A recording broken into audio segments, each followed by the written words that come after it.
were you, or were you not, on a gay cruise?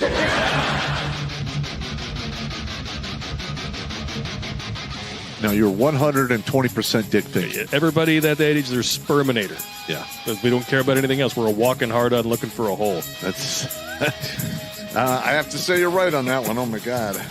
A stiff breeze comes through the room, and you return the favor.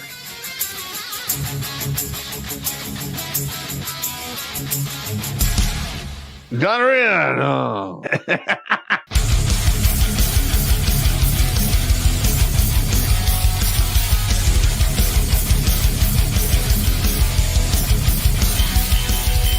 Somewhere on the outside of this building, there is a hole where squirrels come in. Better than a hole where dicks come in. Yeah, better than that. Going down the stairs to wash the laundry. What the hell?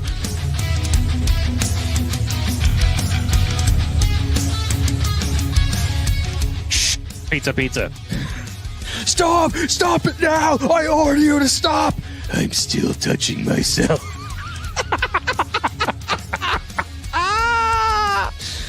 Yeah!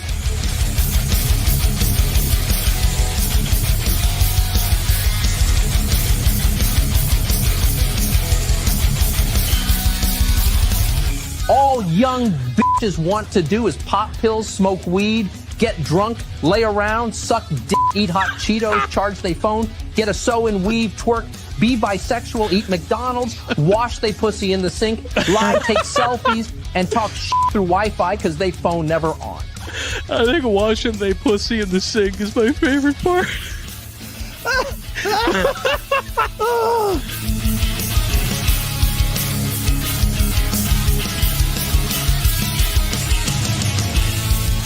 The Vietnamese trade in dongs.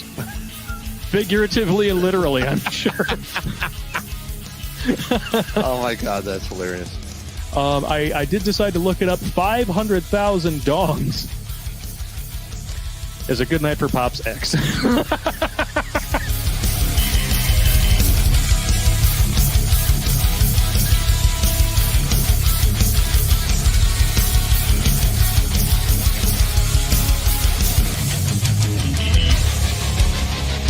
Like most women, he's an emotional thinker. Good God. I mean, that's part of the problem we're having now in our society is we have a bunch of emotional thinkers that want the world to, to fall in line with their emotions. That's not... look, reality doesn't give a shit about emotions. It's my lived truth. Fuck your lived truth. No, it's not. It's your perspective. Kiss my ass.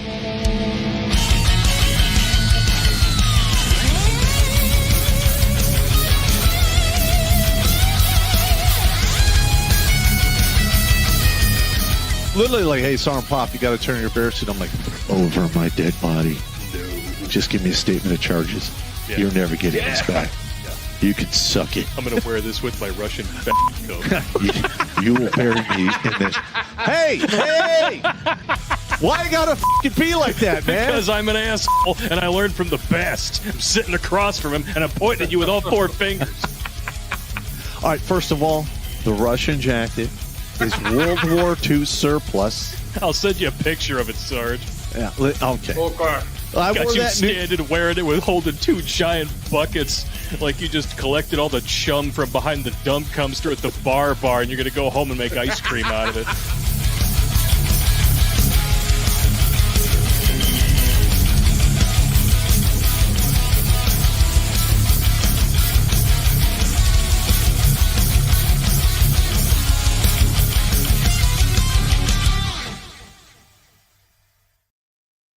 What's up, savages? Terrence Pop here with another episode of Grunt Speak, which is live from the lair.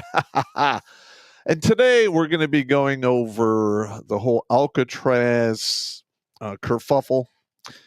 Now, you're going to get various different opinions here.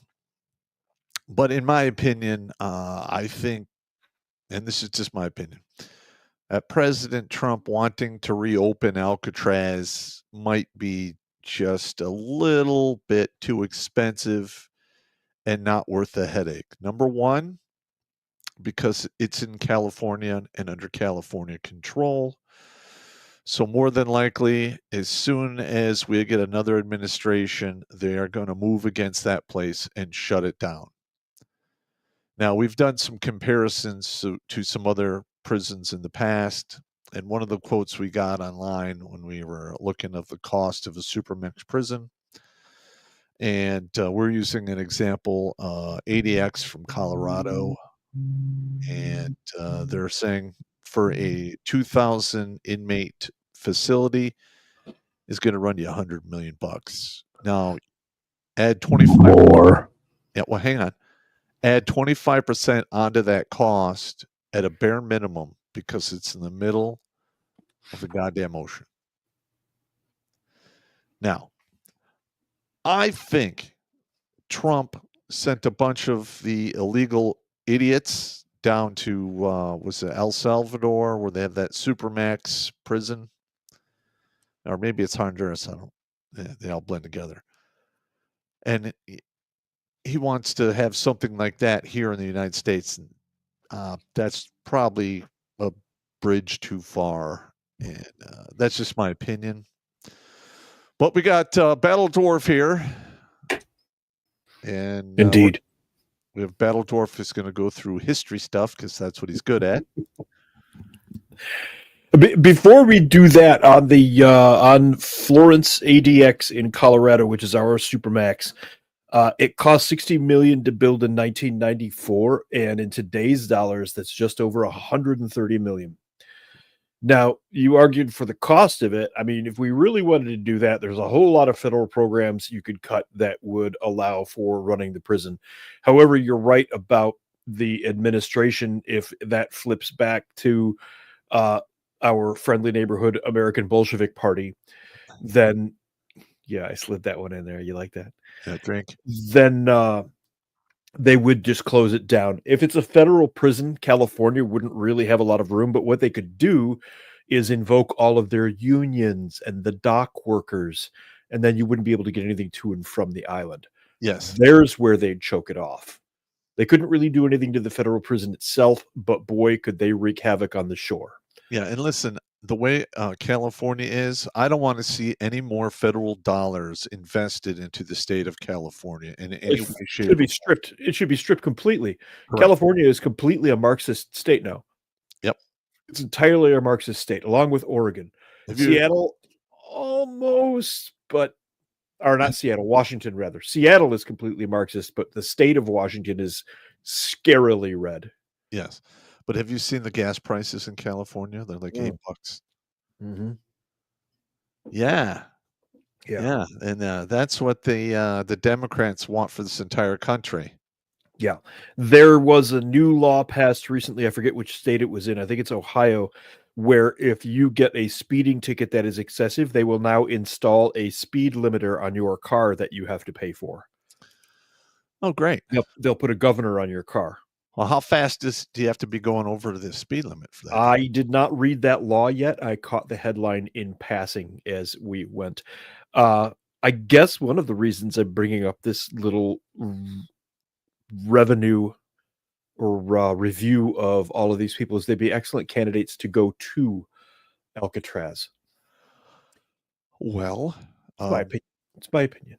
Well, once they figure out where all of this USAID and Act Blue money went, there's probably a lot of people that should be in there. And I mean, I just did a video a month ago called Night of the Long Knives. Yeah. Because we're going to see that happen, especially if these politicians are implicated in taking all kinds of kickbacks and payments. We know they are. This is ridiculous that we're pretending. But the thing is knowing it and being able to prove it are two different things. If that is entirely correct. If they get enough evidence, you're going to see people. I would love to see them get rolled up and. Yeah. That is absolutely 110% correct. Before we get on with the Alcatraz thing, I want to go over some good news for a change. I've been hoping this would happen for some time, and under Trump, it has finally happened. The boar are coming to America. The first group arrived, like I believe a day ago. Uh-huh. They're the white South Africans. They're the Boer. They're Dutch and English for the most part, and they're the farmers. They've been being slaughtered en masse in South Africa. If anybody follows any of that stuff, it's horrific. The blacks that are there, they're not even indigenous. They're the Zulu who came down into South Africa after the Dutch settled the land, like 500 years ago. And now they've been slaughtering them all, and Trump has finally gone, okay, these actually qualify as refugees. So look at this picture. Think of the pictures of the refugees that we've been getting. And what do you see here that's different? There's like a million different spot the differences here. Oh, they're all white. There are women, there are children, there are old people, and they're waving the flag, and they look grateful. Yeah. Here you go. Here, let's make it a little more clear for you. I'm cool with the gratitude part. Mm-hmm. We have lots of farmland too, and the Boer are farmers. The word Boer means farmer. So anyway, here's a graphic example of it. Mexicans have been in the U.S. for 3 generations. Afrikaners have been in the U.S. for half an hour. You get the idea. They're grateful to be here. They're relieved. Okay. This is what they're up against. These guys, the EFF, they're a super Marxist organization in Africa that's entirely black. And to top it off, and you can cry istophobic bigot all you want, but this particular group has an average IQ of around 80, with most of them erring below that. Well, hang on, stand by. The minute you go to the IQ test thing, they flip out. I don't care. Well, listen. I'm indifferent. I got you. I'm just saying that even though we have been issuing IQ tests basically since before World War I. Yes. And we experimented with some of the mentally challenged individuals with a 70 to a 90 IQ in the military, and it was just a huge travesty. They were getting people around them killed. They were dying and getting wounded because they didn't know any better. They were. I have said this to people for years. In the military, the lower scoring on the ASVAB, the more likely you are to end up in an admin or supply position. Why? Because you don't give a dumb fucking monkey a rocket launcher.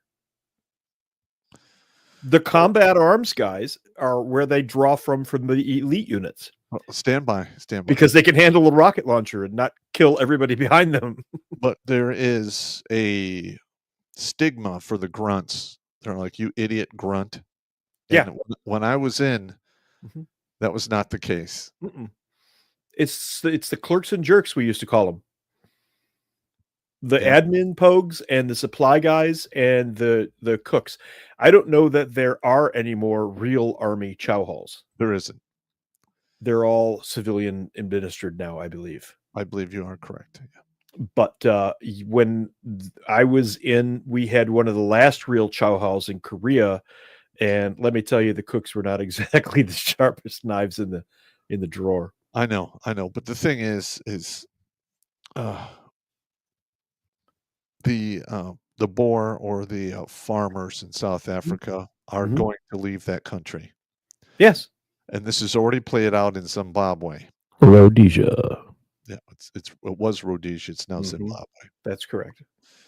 And they ran out all of the farmers. Now, Rhodesia, Zimbabwe, back in the day, used to produce, what was it, 1/3 of all of the calories that were consumed in Africa. In sub-Saharan Africa, that's correct. Now it is South Africa that does that. And the Boer, the white farmers there, produce 97% of the calories in the area, in the region. 97%. So when these farmers leave, the Zulus are screwed. And that's who it is. It's the Zulus. It's the people that are there. We need to unite as black people. There are less than 5 million whites in South Africa versus 45 million of us. We could kill all the whites within 2 weeks. We have the army and the police. Those who are killing white farmers can do it. What are you waiting for? Shoot the Boer, kill the farmer.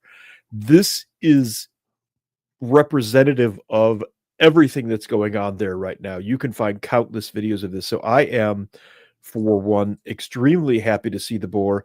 And again, here they are at the airport in Johannesburg, departing for the U.S. What do you see here? Families with luggage, children. This is an old dude over here on the right-hand side. Uh-huh. That guy's at least in his 50s. And little kids and all of their luggage and everything. This is what a refugee looks like. Masses of war-age males carrying nothing, walking 20 abreast through fields is an invasion army, not a refugee. Well, they did arrive with stuff, and it was mostly uniform. Yes. Yes. I read because they those were given- before. Mm-hmm. Yep, Yeah, because I they were mean, given that stuff. They all had the same shit. I mean, okay, wait a minute. Something ain't right here. Yeah, exactly. Yep, exactly. So let's see if it kicks it over. I hate it when it does that. That's that's actually a video of the first boar. Let's take a look at that real quick. This is the first boar arriving in the United States. Now, this is being called racist by on mainstream media. By the The Democrats. mainstream media is furious that But these hang on, people are stand here. by. They're calling it white power, the whole 9 yards, It's the Democrats who are pushing this white power crap. which is, the media is their mouthpiece. Point blank. Yes, I know. And Yeah, listen, the mainstream media is their media mouthpiece. is going to find themselves in the crosshairs relatively soon for doing this. They're already starting. Yeah, they're already starting to find that a lot of people are just like, okay, that's enough. Well, That's it's enough. not We just all know that. it's not just the people tuning out. We're talking lawsuits. I mean, it's going down. Oh yeah, yeah. If I could find a way, I would file slander suits right now, because just because I am a white heterosexual male, I will be discriminated against in the workplace. I've already experienced it. I can't get an IT job because the H-1B community. And again, you can call me istophobic all you like, but it's a fact. Most of the IT managers in the big companies in Detroit right now are Indian, and they will not hire whites, period. They only hire their own. Yeah, and when I was in civil affairs, I was told on 3 different occasions through the backdoor channels that I was not going to make Master Sergeant or remake Master Sergeant because I was too pale. Straight up. White man heap bad. Yeah. Yeah, Never but mind it's your not 33 years of service, I'm 2 getting Purple sick of Hearts. this shit. and I'm going to be Dr. honest. Tad. I'm getting sick of it. Mhm. I really am. I'm tired of the media pushing this shit. I'm really getting aggravated, and I'm not the only one. And I'm a pretty patient kind of guy. Yep. As am I. It took me 30 years to reach the level of anger that I'm at right now. Well, I mean, that's an accomplishment, I guess. Yeah. There you go. But that's my feel-good story for the day. The boar are coming to America. Welcome to the boar. We have lots of farmland where I am that needs work. We're happy to have you here. Send as many boar my way as you can.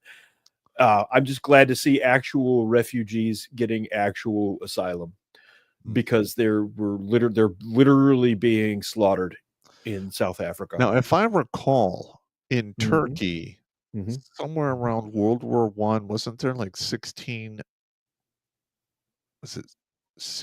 million Christians were put to the sword? Or is that by the Young Turks? Yeah. So Yep. I won't go into the details on that because we'll take a hit on YouTube. I guarantee it. I get you. Lots of fun. Let's move on to tonight's main course. Trump orders the reopening of Alcatraz prison. You could hear the re from outer space when he said this shit. Straight up. Well, U.S. President Donald Trump said on Sunday he was directing the Federal Bureau of Prisons to rebuild and reopen the infamous Alcatraz prison in San Francisco Bay to house America's most ruthless and violent offenders. Rebuild and open Alcatraz, he posted. When we were a more serious nation in times past, we did not hesitate to lock up the most dangerous criminals. I am a big fan of this, to be completely honest. Yeah. Mm-hmm. Now, here's the part where you and I get into Los debate over Los issue. Okay. because I know you have your own opinions on the cost and all of that. But if we cut enough government programs and stopped giving money to illegal aliens, the money would be there. Well, first of all, wait until you see the date that Alcatraz closed. Well, I know, stand by. That's what I'm basing my argument on. Standing by. Here's the thing with Alcatraz. All right. Even when it was open, it was a logistical nightmare. Okay. All right. And in current year, that logistical nightmare is probably going to be multiplied by 2 or 3. We discussed the shores of California already, so there's that right off the bat. All right. Now, am I against the building of another prison somewhere to handle like the absolute refuse of society that have done all kinds of crazy shit? No, I am not. What I am against is building these prisons and arbitrarily throwing people in them that probably don't need to go there. That's an assumption, though. What makes you think that that's going to happen? An assumption. Well, the reason I'm saying that is we now live in a nanny state, and people are getting fined and thrown in jail for victimless bullshit crimes, and they're not even crimes. Yeah. All right. And we as the United States citizen are only going to tolerate this for so long. We're only going to see people getting, roughed up by the cops, only for the cops to get away with qualified immunity, and the judges abuse their power, and you can't touch them because they're immune. At some point, when it gets bad enough, you're going to see organized violence. I was talking to a member of the regiment this weekend. He's up north, and the judge in the family court hates veterans and particularly hates this guy, and is trying to force him to reveal his VA disability. And he told the judge, I can't do that. That's federal law. You can't have that. The judge is now penalizing him and trying to end run that by taking his money after he gets it from his bank account. Has now claimed that he's $3,700 in arrears and is threatening to throw him in prison, and has taken his driver's license away. He is this family court judge has literally taken everything from this man just because the judge wants to, he's a petty tyrant. He thinks he can. Yeah, I know. Yes. And he hates veterans. So that will be later on. He has requested to be on the show, and we are going to make that happen. Okay. Because he really wants to tell this story, and this judge really needs to be called the fuck out. That's the kind of guy, honestly, that I would put in prisons like this. The people who destroy lives gleefully just because they're petty little tyrants. Because they can. Yeah, I know. They deserve to live that life for a couple of years in a supermax to see what the first 3 years in to see the anguish that they put into it. Yeah.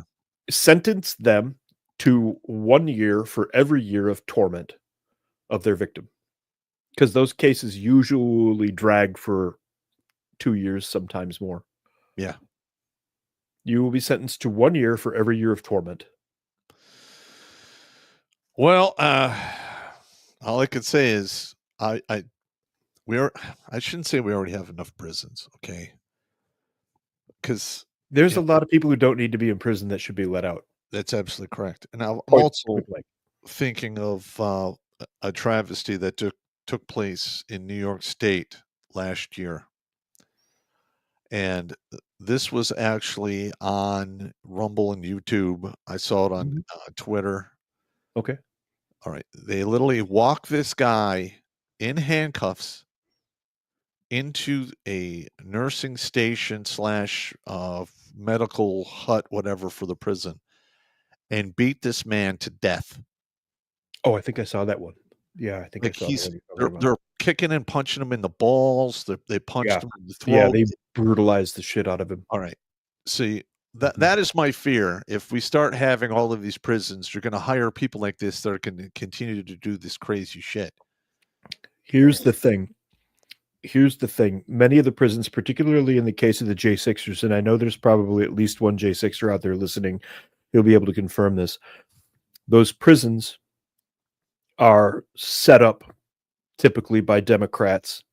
The administration of the prison becomes Democrats and Marxists, and those guys deliberately hire thugs. They go out of their way to hire thugs. Now, if you could take a prison and staff it with guys like us, I'm not going to abuse a prisoner. My hardwiring wouldn't allow me to do that. Will Especially I if be they're handcuffs. right? Will I be firm? can't Yes, do I that. will. Yeah, I will be firm, but will I abuse prisoners? I had 118 18 to 24-year-old boys at a barracks. Never once did I abuse those guys, and I put myself on the duty roster all the time. We're wired differently, especially the older military guys who have some NCO time. Anything past E5, you start to become wired differently. You don't treat your people like shit generally. Those NCOs exist. Yes, they do. But for the most part, once you make it past E5, you start to shape up and understand that you're an administrator, you're a parent, you're a counselor, you're a teacher, you're a confidant, and you're, the head of your flock, your little tribe there, your personal little tribe of 10 to 40 guys. And it changes you. It hardwires you different. It rearranges your hardwiring. Well, one, if you're going to go to war with the guys that are, you're in charge of, you don't want them hating your guts. It ends badly. Yeah, I mean, it's one thing. Like if you punish a guy after he fucks up, I always would go with not administrative punishment. Yes. Usually road marches, digging holes, pushing vehicles around in neutral. Just punishment fits the mischief was my rule.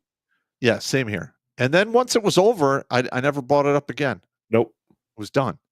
Yep. And that was it. Yeah. I had a guy fail a PT test, and then in the parking lot as we're walking back, it's him. He's an E4. Me, I was a staff, and then a bunch of other NCOs who were senior NCOs and like a couple of warrant officers.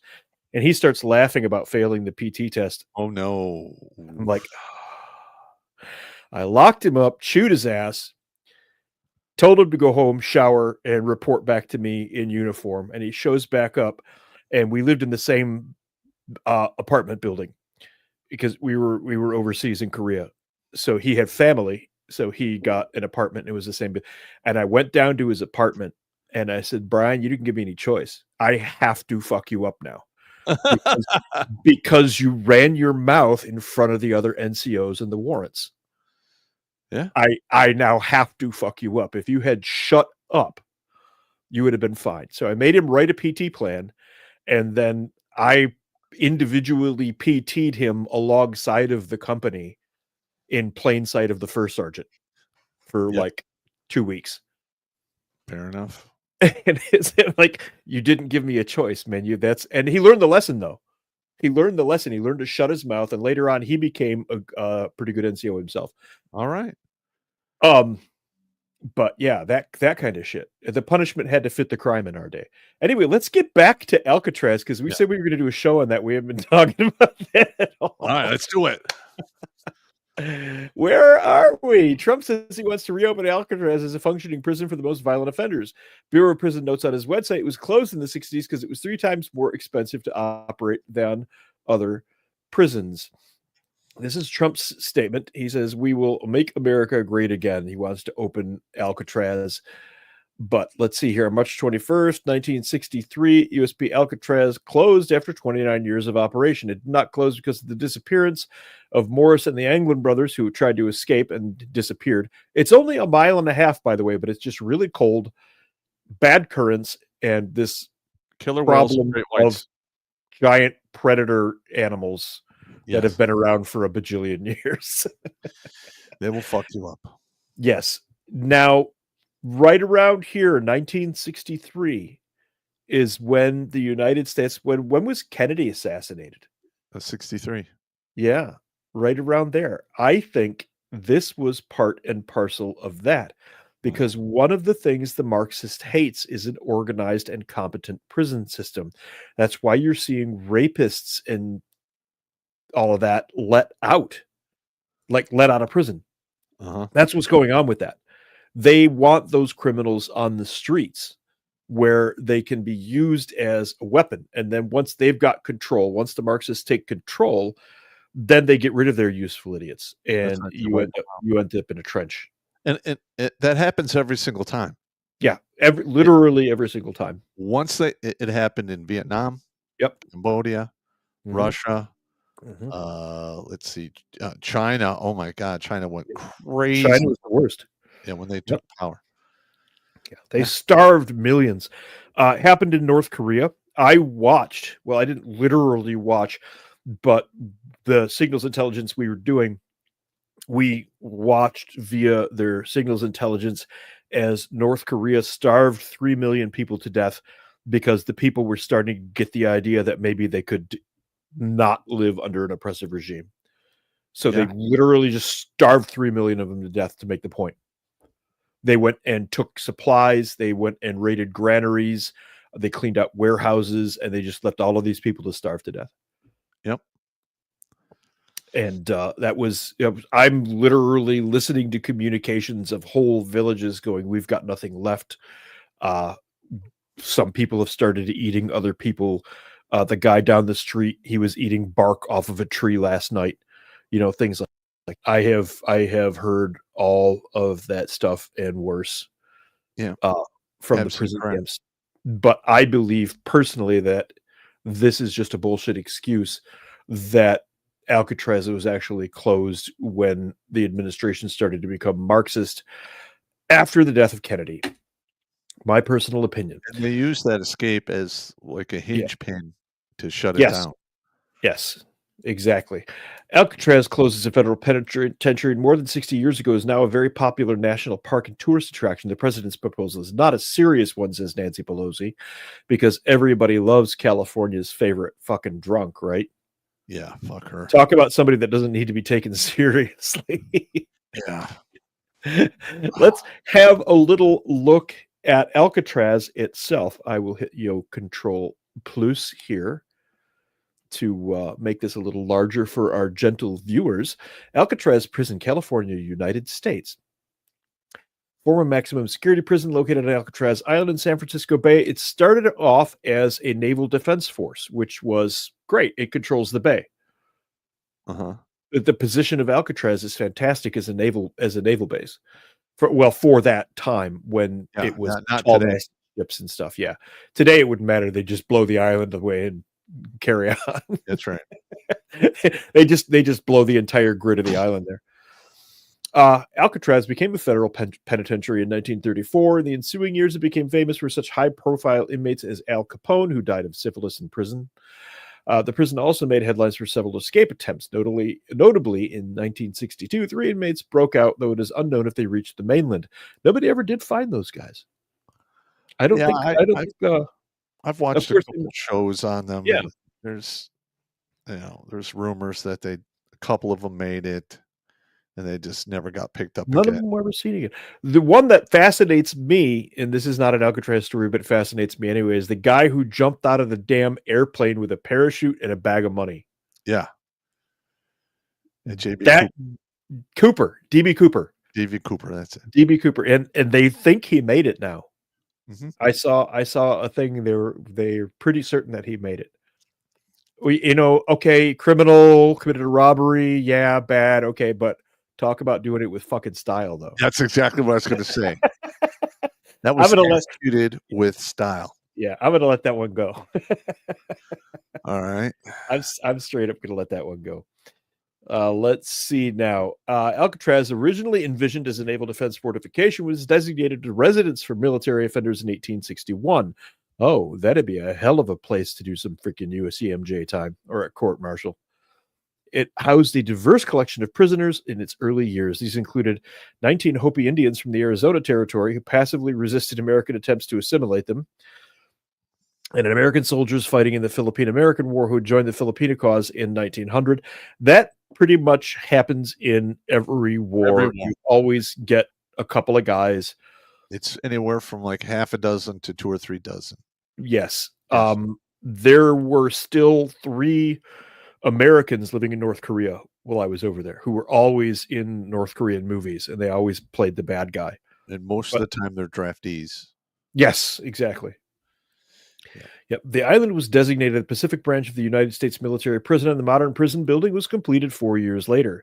In 33, the Army transferred control of the prison to the Civilian Department of Justice, and from 34 to 63, Alcatraz served as a federal prison. For most of the most dangerous guys, the Birdman of Alcatraz, James Whitey Bulger. I have a terrifying James Whitey Bulger story for you. Dude, we know he was there, and then he got out, and then he escaped, and he disappeared. Remember that? Uh-huh.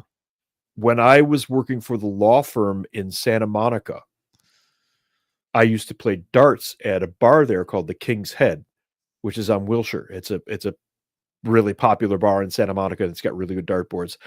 Bulger was in hiding 2 blocks away and was probably in that bar because it was mostly British expats who went there. Huh. He was probably in that bar on several occasions while I was there. Huh. So I was like, and I would have had no idea. I wouldn't have recognized him if I ran directly into him and spilled my fucking drink on him. I would have had no idea. But yeah, the dude was right there. It's kind of freaky to think that. Yeah. Although Alcatraz was able to house 450 convicts in cells that measured 10 feet by 4 point, imagine living in that. No more than 250 prisoners ever occupied the island at one time. Escape attempts were rare, and most escapees relied on secrecy and subterfuge to reach the perceived freedom of the waters of San Francisco Bay. From May 2nd to May 4th, 1946, however, a half dozen inmates participated in an escape attempt that was unprecedented in its violence. Again, it's prison violent escape attempts, and then just violence in general happens. Later dubbed the Battle of Alcatraz, the 48-hour incident began when prisoners overpowered guards, obtained their firearms and the keys to the cell block. Frustrated by a locked door, the prisoners exchanged gunfire with the remaining guards, and the order was restored only when Marines stormed the cell block under a hail of grenades and rifle fire. Dude, you've seen pictures of the inside of Alcatraz, right? Yeah. Like the way it's all concrete and stuff, and the narrow corridors. Hand grenades in there would be very bad. Having done what you did for a living, can you imagine just the noise volume alone in there? It'd have been over the top. That would have been a madhouse. And then throw in a frag or something like that in one of those hallways. Well, the thing is when you throw a frag into a concrete building, it basically amplifies it. Because it contains the detonation. Correct. It basically compresses it's got nowhere to go. Yep. I have seen them throw hand grenades into little rooms, shut the door, and then the door literally just blow out into the hallway. Yeah. Either blows completely out, or if it's made of some kind of metal or something, it will buckle. I saw that in a couple of BDAs, and it looks like, the Hulk punched the door from the other side. Oh, yeah. Yeah. You're 100% correct. Yeah. All and right. then it kind of fell. We had one that just fell off. It went whoop, and then the door just goes. All right, I'm going to give the announcement. All right, so this channel's been demonetized beyond all rhyme and reason. I do get some emails from guys saying they are seeing commercials on some of the videos, but for the most part, we are demonetized. I think I got 20 to 30% of my videos that are actually monetized. The rest of them are limited monetization to demonetized. And, it's just crushing us here. Trying to keep this thing rolling on a shoestring budget is becoming very challenging. So any bit you send in will help us, keep this thing going, help us put more numbers on the board. And perhaps we will have enough left over to buy a little bit of advertising if we can get it. I have been turned away from Army Times, Air Force Times, Military Times, Stars and Stripes. I just can't get any advertising in any of these places because of the content of this channel. And granted, it is very crass, rude, and direct, but I do it because I am fucking with death and the forces of darkness. And you cannot talk to those forces respectfully or nicely, you'll get laughed off the stage, and the price is way too high to be ignored. There are way too many young men out there, or men in general, taking their lives, and the permanent solution based on temporary problems that if they could just wait it out, they'll be fine. And a lot of them think they're out there by themselves, and they're not. Hopefully, they'll find this channel and be able to forge their own hope using comedy and get the fuck out of the dark place they are at. All right, there you go. My turn. So I happen to know a little bit about that world with the whole corporate sponsorship and things like that. The problem that Redonkulus has isn't Redonkulas's problem. It's that these soft-handed, lily-livered, turtleneck and gentle loafer-wearing, pate-eating little fagots don't like the fact that we're gritty and we talk like actual army guys and we're not afraid to say stuff. They don't like that we talk about the truth. They don't want to hear that we've got divorce rates of up to 92%. They don't want to hear that our guys are killing themselves for real. They want to help and donate, but they don't want to hear the stories from us. They don't want to hear the stories from the guys who are actually going through it. They don't want to look somebody in the eye who's actually experiencing these things.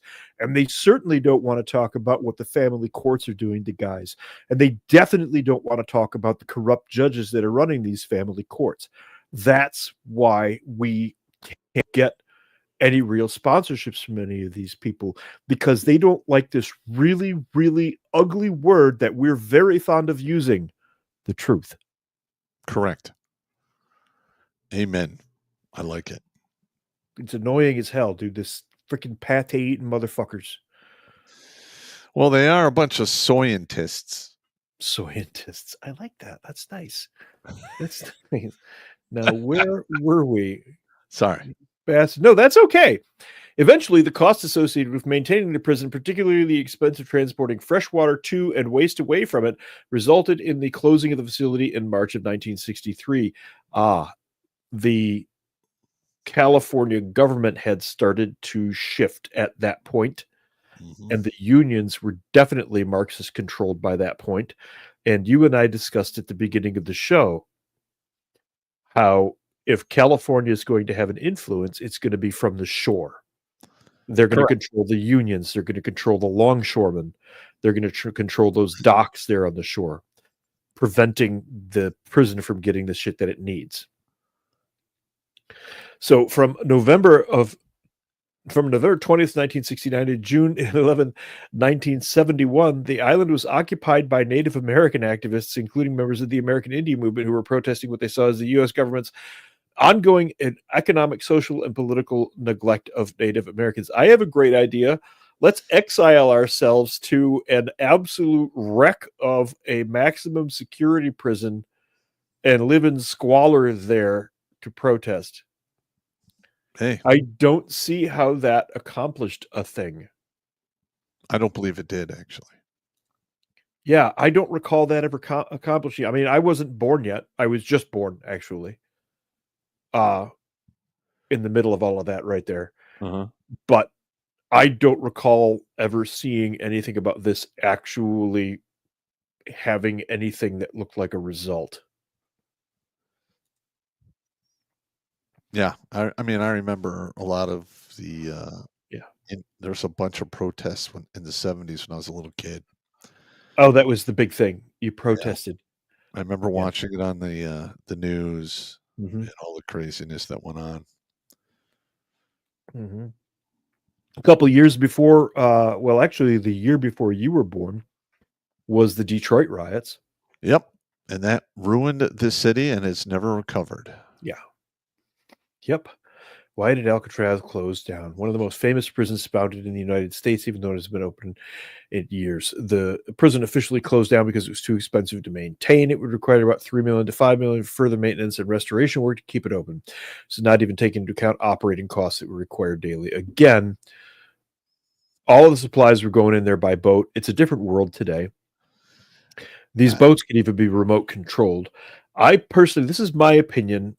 I'm just going to tell you what I think about reopening Alcatraz today. All right, tell us. What? Tell us. Okay, I will. One, if you can get control of those docks, California is the big problem, and it's unions and stuff. They would have to federalize at least one of the docks, and they can do that under the Constitution. The federal government is allowed to have those ports and harbors required for a navy. Declare one of those a navy dock. I think there's a navy dock there anyway. They could use the navy dock. They got a bunch of national, what is it, Coast Guard and Sure. Navy bases in California. Run the supplies through there. Then, as far as restoring the prison goes, it's a prison. Stop being gentle with these people. They don't need Wi-Fi. Okay, sorry, you're a prisoner. Life is going to suck for the time that you're there. And the money, well, we already know from USAID and other federal cesspools and money pits that we know that the money is there and that it's being misspent on underwater basket weaving for Madagascarian midgets with one leg named Sue. Fair enough. Okay. Millions of dollars are being funneled into organizations that protest stuff like this. Take that money. But the problem, again, like you said, is if it flips and we get another Obama or Biden administration style thing. So the country will get turned into an Obama nation. Oh, you made that bro, did you see the video of Harris the other? The I drunk think it was one? like from, yeah, oh my God, where she's walking, she's like wearing a beige suit and she's trying to talk to reporters and she's obviously completely hammered out of her mind. Yeah, we're going to actually cover that on the 22nd of May on the Thursday. Are we? Yeah. It's already been Really? added to the lineup. Oh, okay. Okay. I'm so excited. I'm so You're excited. a little too happy about that. What's wrong with you? What? I hate that bitch. Yeah, well, she's just a freaking knee pad superstar. That's I would not piss in her mouth if her teeth were on fire. wow, that's really specific. Yes, it is. Yes, it is. Let's delve a little more into Los history of Alcatraz. Alcatraz has a many-layered history: Civil War fortress, military prison, federal prison, bird sanctuary, first lighthouse on the West Coast, and the birthplace of the American Indian Red Power movement. I didn't know there was such a thing as a Red Power movement. Did you? Nor did I. No, I never heard of that. Yeah, it's just a few of the fascinating stories of The Rock. By the way, when that movie came out, we were at the end of the course at the language school, and there were only 11 of us left from the original class of 82. And we all went to see 11 out of 82 made it through the course the first time around. Yeah. It was a hard school. I don't know how it is now, but 30 years ago, yeah, it was going to rip your shorts off and strangle you with them. We had guys become alcoholics because they couldn't take the pressure and end up chaptered out. Yep. Anyway, we went to see The Rock, and one of the guys left was Scott Brockman. He passed away in 2011 from a heart attack, but that guy was the hardest motherfucker I've ever met in my life. He was a SEAL. He was sitting around talking one day about what it meant to be a SEAL and how you had to be hard as nails all the time and literally ready to run a marathon at any point. And there was another SEAL there at the time who said, oh yeah, whatever. And Scott literally got up wearing fucking BDUs and jungles and ran a marathon. Wow. Like this guy was this hard. Wow. Literally went and ran a marathon. Anyway, we went to see The Rock and we all decided that was our comedy theme movie because he's like, there's no way we'd ever do literally any of this at all. If anybody tries to get you to do any of this, just tell them to go fuck themselves. Because there's no way we're assaulting through the bathroom in Alcatraz and popping up out of the floor like whack-a-moles with the enemy in an advantageous position like the rails they had above the showers. He's like, there's nobody would do that. Yeah, you're correct. Yeah, it was pretty crazy. But he was a good dude. Rest in peace, Scott. You were a fucking hell of a guy. His nickname was Mongo. Ah, that's a good one. And oh, wait, very briefly, he had a Great Dane, and he was getting married, but he didn't tell his platoon, which Okay. apparently in the SEALs is bad because they kidnapped him, got him outrageously drunk, and made him what they called the happy hat, which was duct tape helmet with a handle on it so they could drag him around by that. Then they took him drunk, stripped him, covered him in peanut butter, and tied him to a tree in his backyard and let the Great Dane out. Oh And no. then called his fiance to come get him. Nice. That sounds like a typical hazing. Yeah, and she showed up to him tied to the tree, being licked by his dog. Which is true story. True story. SEAL hazings are fun. Alcatraz has many layered history stories. Learn more about the military history. The people. Let's go through some of the people that were there. All right. Let's We know Al find Capone was there.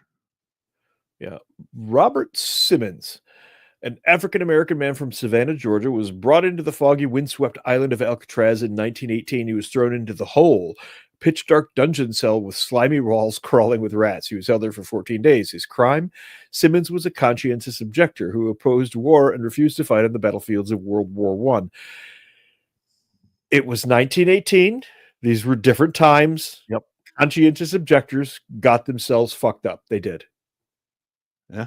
Okay. I doubt extremely that this was just about Robert Simmons was a black dude, because I've heard stories of conscientious objectors getting lit up pretty badly. Yeah.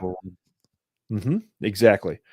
The Men of Baker Street in 1918, the United States Army learned that the Presidio of San Francisco was home to men who desired other men. Yep. No. The Men of Baker Street were incarcerated at Alcatraz Island for 5 months awaiting their courts martial. Presidio was a military base at the time, so these would have been gays in the military, which at that time was bad. These court martials found all 6 soldiers guilty and dishonorably discharged them. That's what happened. Forfeit all pay, and 5 were sentenced to be confined at hard labor for sentences ranging from 2 to 10 years. Look, that was the time. That's hardcore. You can't judge it by anything other than that was the time. It's so mean to gay people, but that's the world that it was at the time. Okay. Yep. Whether you like it or not, that's how it was. Now, I personally don't give a shit as long as you just keep it to yourself and I'm not on the menu. I don't care. What you do in your own house is your own goddamn business. So, suffragist, feminist, pacifist, activist. These are just a few of the identities held by Alice Locke Park. She was heavily involved in the suffrage movement in California and nationally. Miss Park strongly opposed the American involvement in World War I and advocated for the release of conscientious objectors held on Alcatraz Island. Did she do time there? I don't know. Because I've never heard of a woman on Alcatraz Island. Neither have I. I was like, that is pretty novel. That would be pretty interesting, to be completely honest. Yeah. Let's see. Where were we? Did they ever execute anyone on Alcatraz? I don't know. Let's see. There's the military period, Bureau of Prisons period. They're not really, this isn't a very helpful site. I expected this to be, you know what? No. It's an island.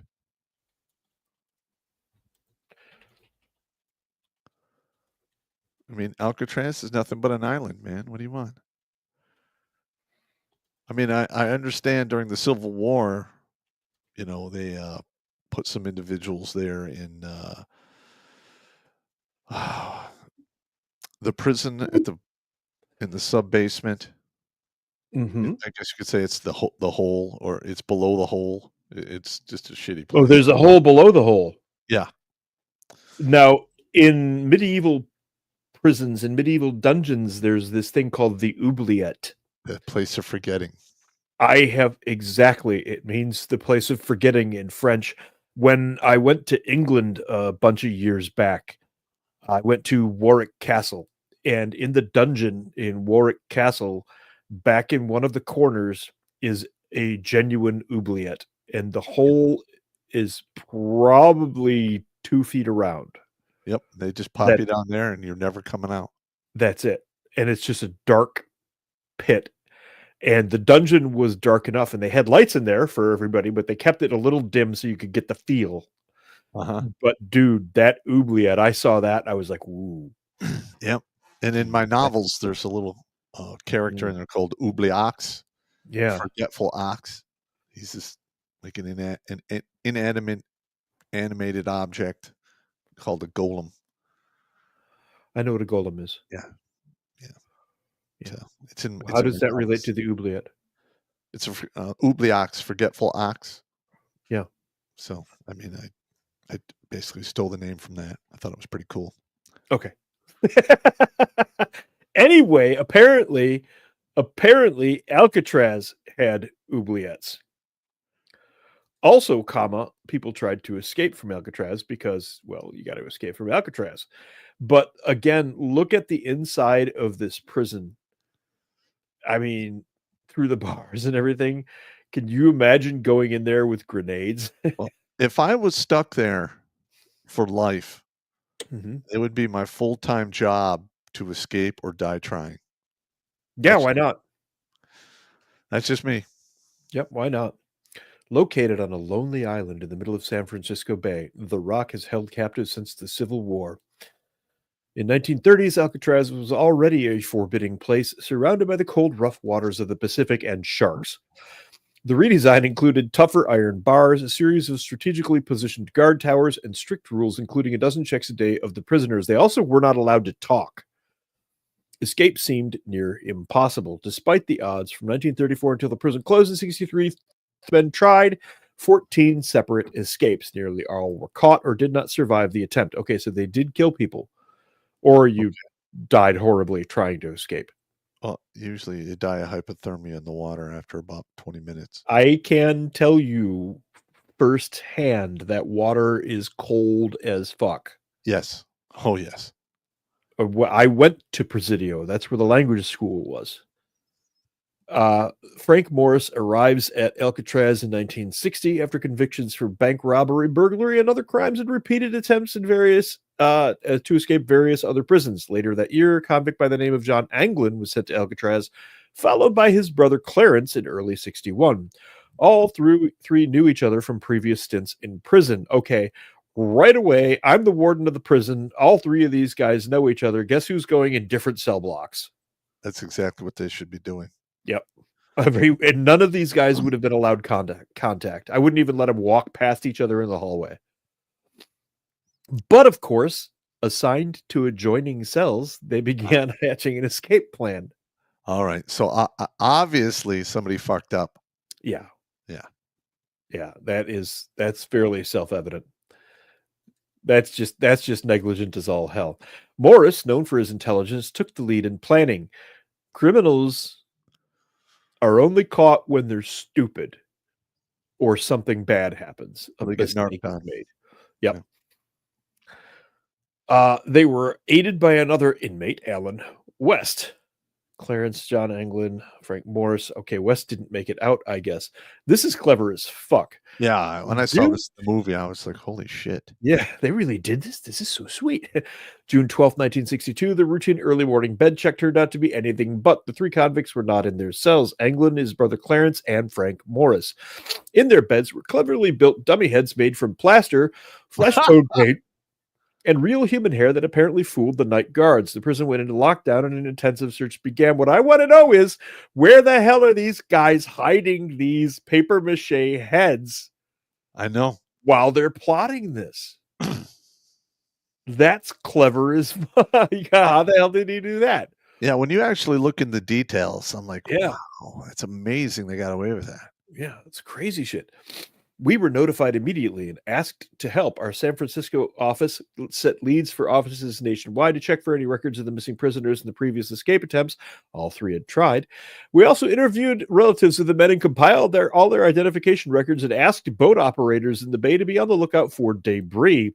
Within 2 days, a packet of letters sealed in rubber and related to the men was recovered.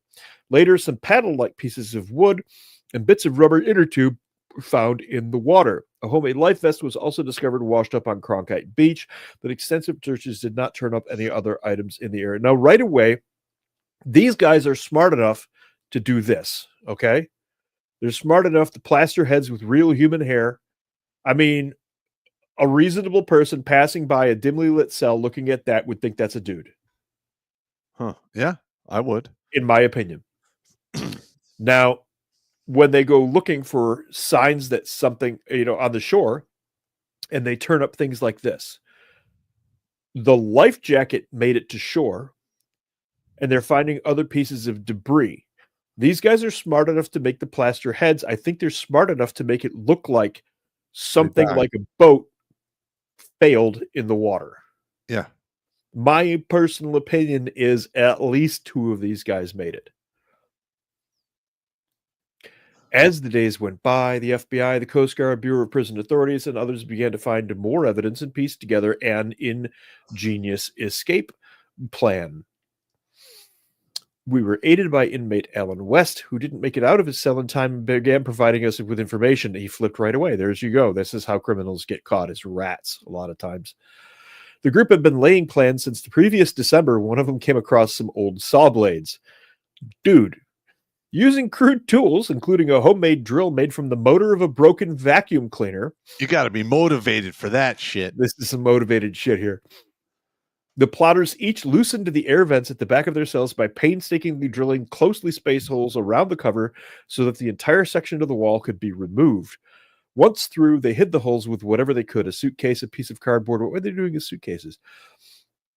Behind the cells was a common, unguarded utility corridor. How did they get through that?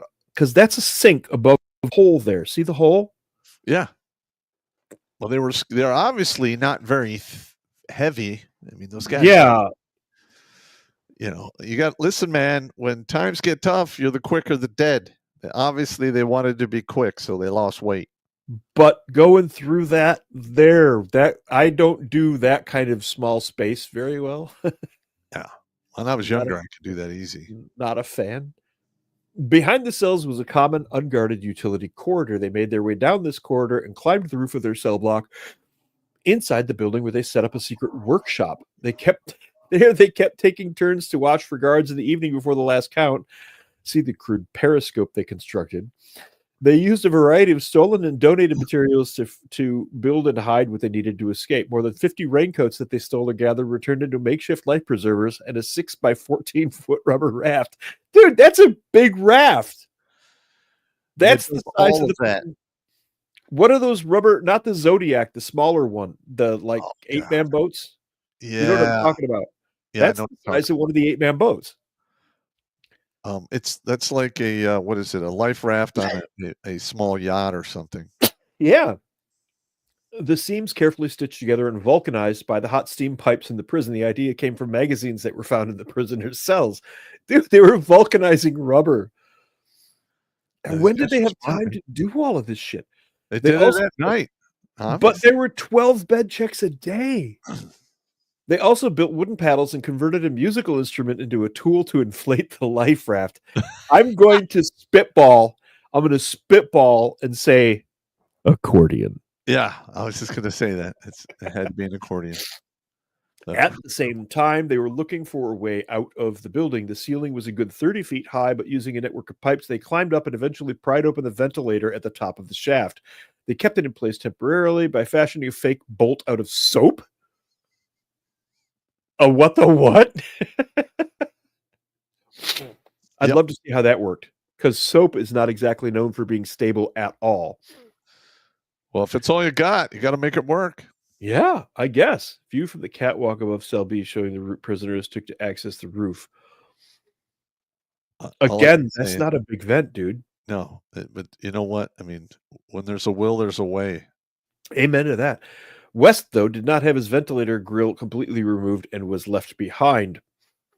The 3 others got into the corridor, gathered their gear, climbed up and out through the ventilator, and got onto the prison roof. There, they shimmied down the bakery smokestack at the rear of the cell house, climbed over the fence, and snuck. How did they get over the fence? The guards must have been really convinced that there was no way people were getting out of there. It's called complacency. Yeah, I agree. And snuck to the northeast shore of the island and launched their raft. Hang on 1 second here. Maps. maps, Google. I can get to Alcatraz really fast because I know exactly where this I'm is. just trying to think, why would Trump want to open this? It has to be like a fear factor thing. I would imagine so. I mean, come on, it's freaking Alcatraz. That's intimidating AF. Yes. You yes, know. it is. I don't Let's know, see man. here. Angel Island, Daly City. Why is that coming up? That's Treasure Island. What are you looking for? Hang on. All right. Where in the bay is... Oh, there we go. I want to see why they picked the northeast corner is what I'm getting. Okay, I see. It's over by... I believe it's closest to the fence. I'm going to... That might be the case, but here is Alcatraz Island. To the south, you can see this is San Francisco, Maine. There's Fisherman's Wharf, Pier 33, etc. Now, if we go to the northeast corner of the... Can we see this good? Yeah, I can see That's it. pretty good. Okay. So there's the main cell house in the middle of the island, that big gray structure there. The northeast corner is the powerhouse and what was the Model Industries building, the laundry service, I guess that was. But looking at the island, You think it would make it more sense northeast corner, off the southernmost? Yeah, that looks not great. Let's measure a distance from here to here.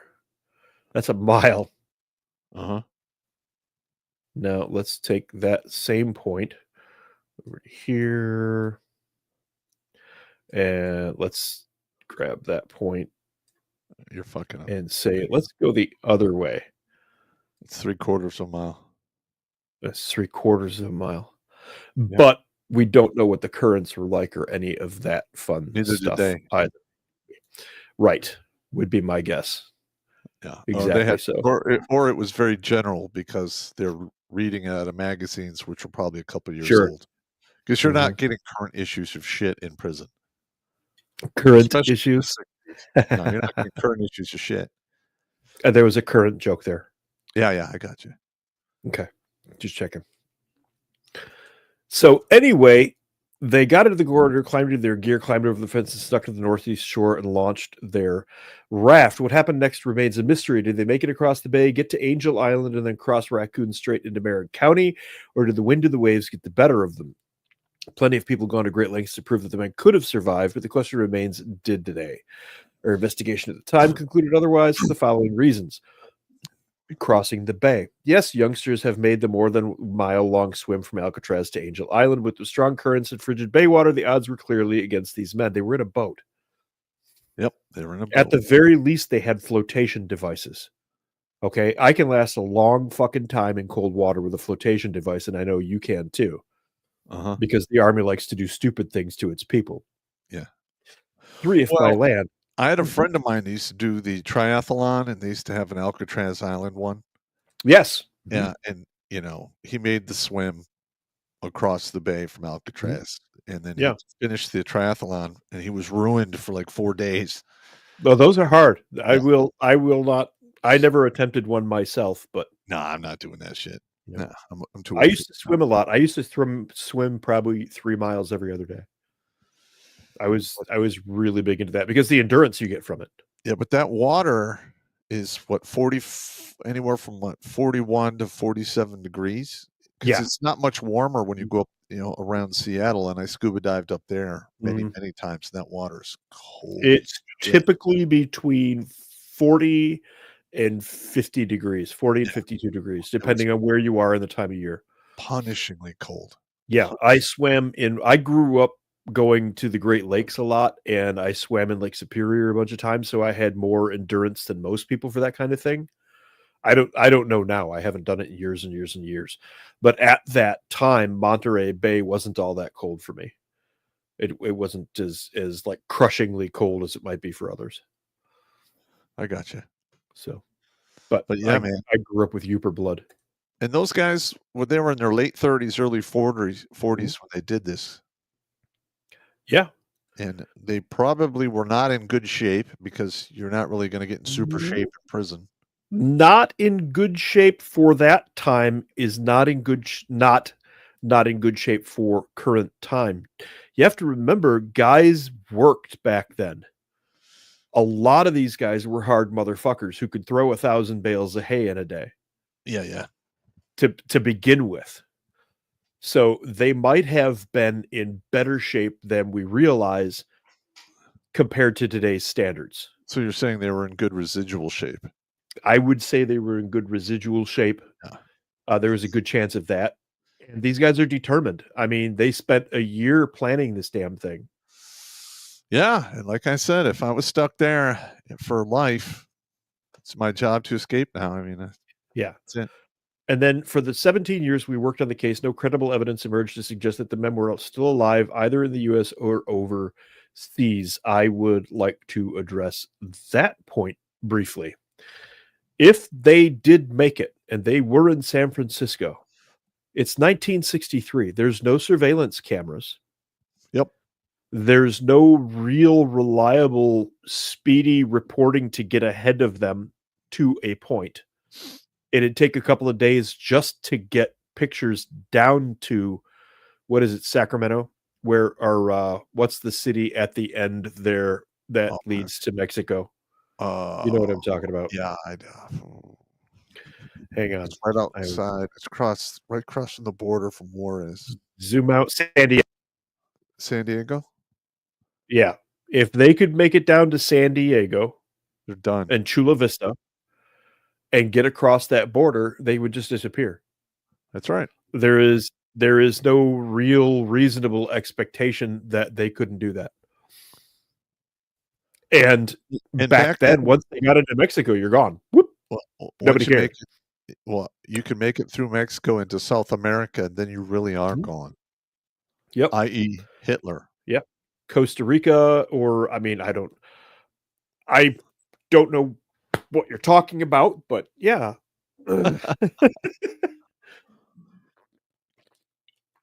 Anyway, yeah, I think there's a very good chance that they made it out. The fact that they didn't find any evidence, lack of evidence, is not proof of a thing. It's not proof of death. Is the problem there. Yeah. Proof of death is proof of death. I am hoping and wishing that at least two of these guys lived to die of old age. You know what I would really like is for somebody to stumble across a journal in like Costa Rica or Bolivia or somewhere like that. Yeah. That would be really cool. Well, whatever happened to them, they definitely went straight. Yeah. Yeah. There's a pretty safe bet of that. I mean, they were rehabilitated. Yeah. 100%. I'd be opening up myself a little fruit stand somewhere and being happy that I'm still alive. They either got rehabilitated or recycled. One of the two. That's it. Yeah. Yep. And technically, if they got recycled, they're rehabilitated as well.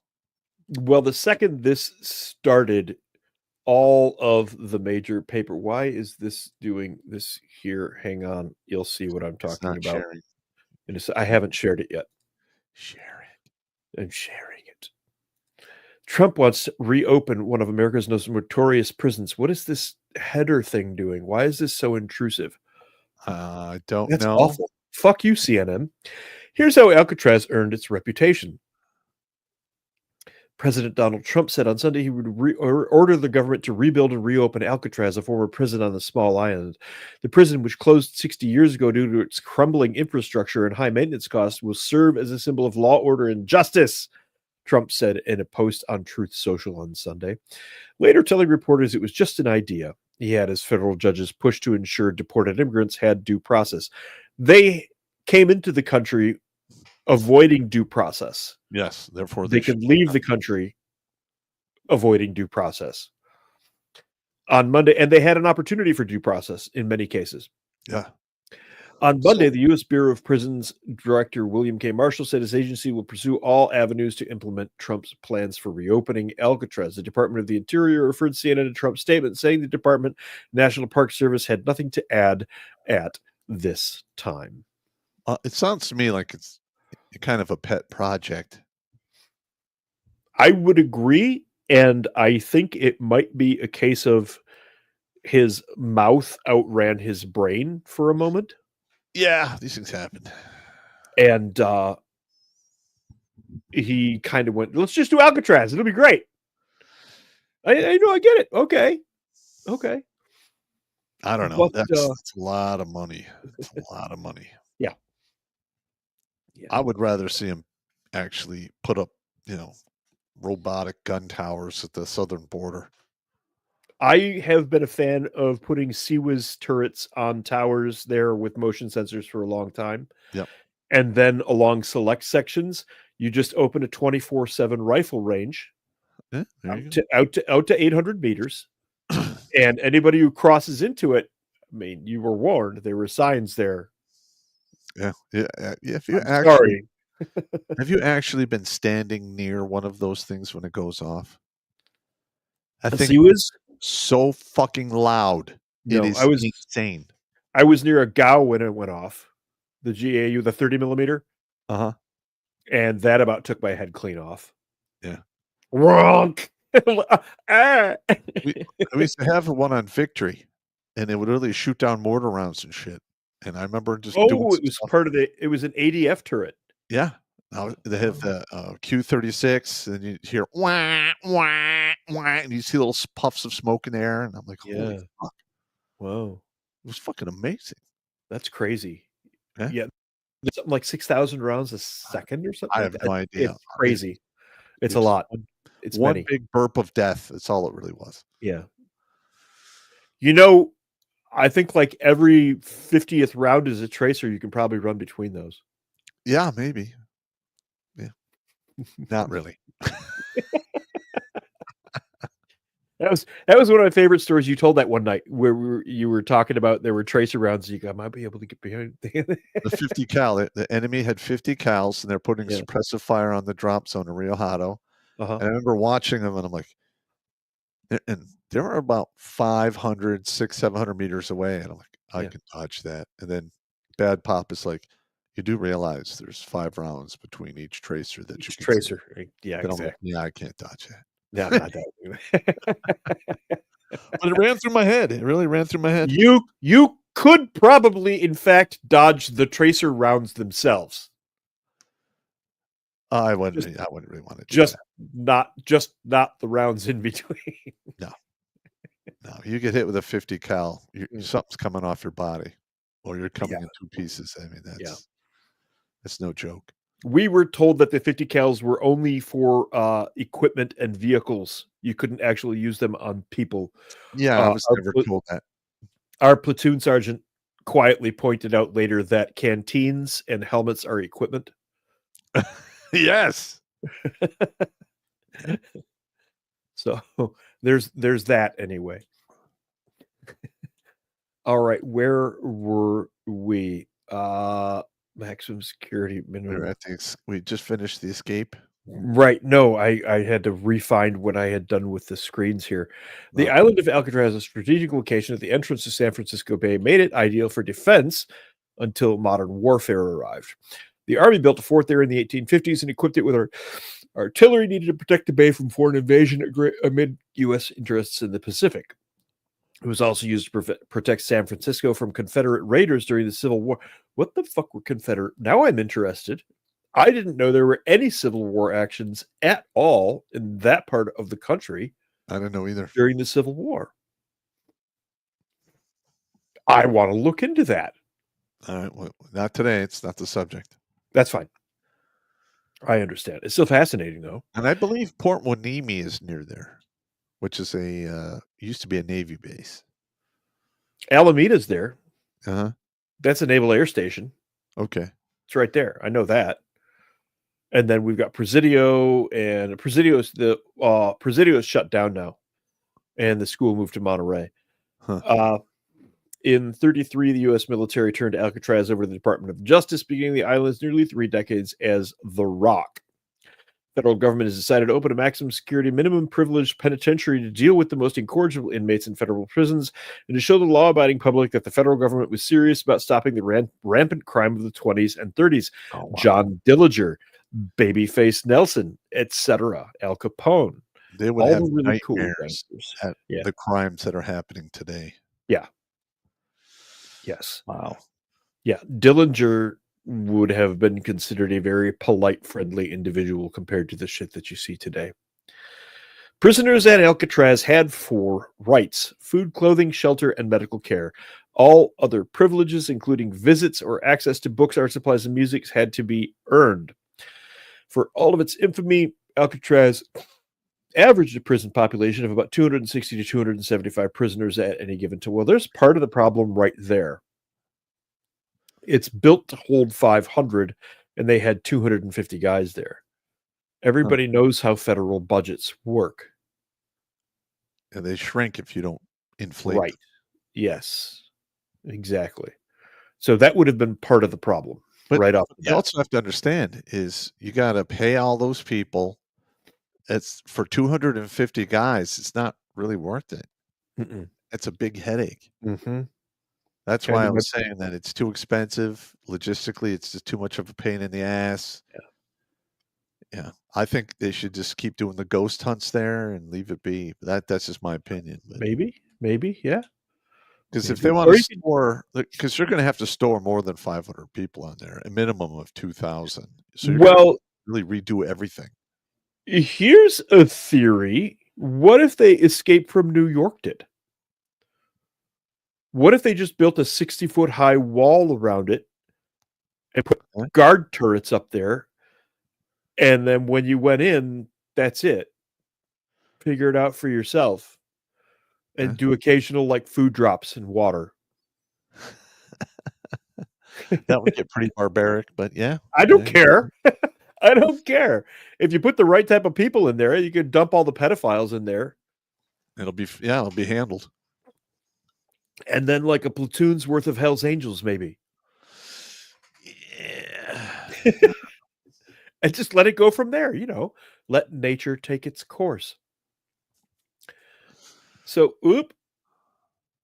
I accidentally hit the "Do you want to leave the studio" button. Don't do that. Fortunately, it says, "Do you really want to?" I'm like, no. Alcatraz saw more than 14 separate escape attempts. I realize we're rehashing this, but it's funny. Using spoons and homemade tools, including a drill made from a vacuum cleaner motor. That is fantastic. They dug through the ventilation ducts behind their cells, which they used to establish makeshift workshop on top of their cell block. All right. Again, there's a guy sitting next to that hole. That's not a big hole. That's like That one is cinder not block. a big hole. That's what she said. She lied.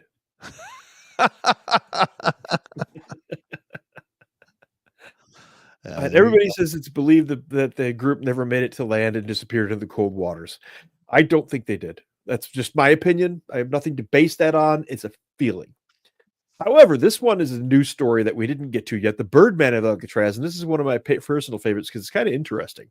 A guy named Robert Stroud, nicknamed the Birdman of Alcatraz for his interest in ornithology. Originally imprisoned for manslaughter in 1909, Stroud later killed a prison guard and was sentenced to life in solitary confinement at Leavenworth. Yee.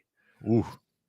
While in prison, Stroud began raising canaries and conducted research on birds, later publishing respected books on bird diseases. Though he was allowed to conduct his studies in his cell, prison authorities later found that equipment Stroud had requested for his experiments were used to construct a still for a home brew, Wow. according to Federal Bureau. Well, of course he would. Why wouldn't? I'm in solitary. Stroud was then transferred to Alcatraz in 1942, where he was not allowed to keep birds. He left the Alcatraz for another facility in 1959 and died 4 years later. So he died in 1963 too. Mm. Oh, okay. Yeah. That's kind of crazy. You know what I'm wondering right now? Huh. Usually Jimmy Bones is turned up. Yeah. I don't know where he's at. Not. Hope he's all right. Hope he's all right. I'll send him a text message. Hope a truck didn't fall on him. Yeah, usually here by 15 after. Yeah, I know. I'm aware of it. Let's see here. This is actually kind of funny. I'm going to go with this one here. Donald Trump wants to reopen Alcatraz. He wants to send the worst of the worst in America Look to at this this prison. prison. I Look want to at show the you what a prison cell in Alcatraz looks like. This prison cell is 5 feet wide, 9 feet in depth, and 7 feet in height. Do you think this looks suitable for a prisoner to live in? The worst of the worst, keep that in mind. Currently, right now, there's no running water. Obviously, these toilets don't flush. Things like Wait. Look below the sink. That's not a big hole. That's the vent hole they would have gone through. Yeah. Look at her. She's clearly not a big woman. She's about 5'5", 105, 110 pounds. Bro. Yeah. don't flush. Things like this would have to be revamped. A lot of money would have to go into this prison to get it up to speed. But do you think criminals, the worst of the worst, need to live in luxury? Or is something like this okay for prisoners to live in? Would you like the prisoners living in your neighborhood, or would you prefer them to be right here? Is Donald Trump trying to make this like El Salvador, saying the worst of the worst will be sent to Alcatraz? Right here in California, there's a lot of crime going on in America, a lot of lawlessness going on in America. People aren't charged for crimes, but I think opening up Alcatraz, sending the worst of the worst here, might make people think twice before they do something. Donald Trump. I don't know. Her argument is sound. If there was a prison that you could end up in that looked like that, if you committed crime X and you knew about it, yeah, would you not be a little more concerned about that? Jimmy made it. And we were talking about sending Jimmy to Alcatraz if he didn't show up.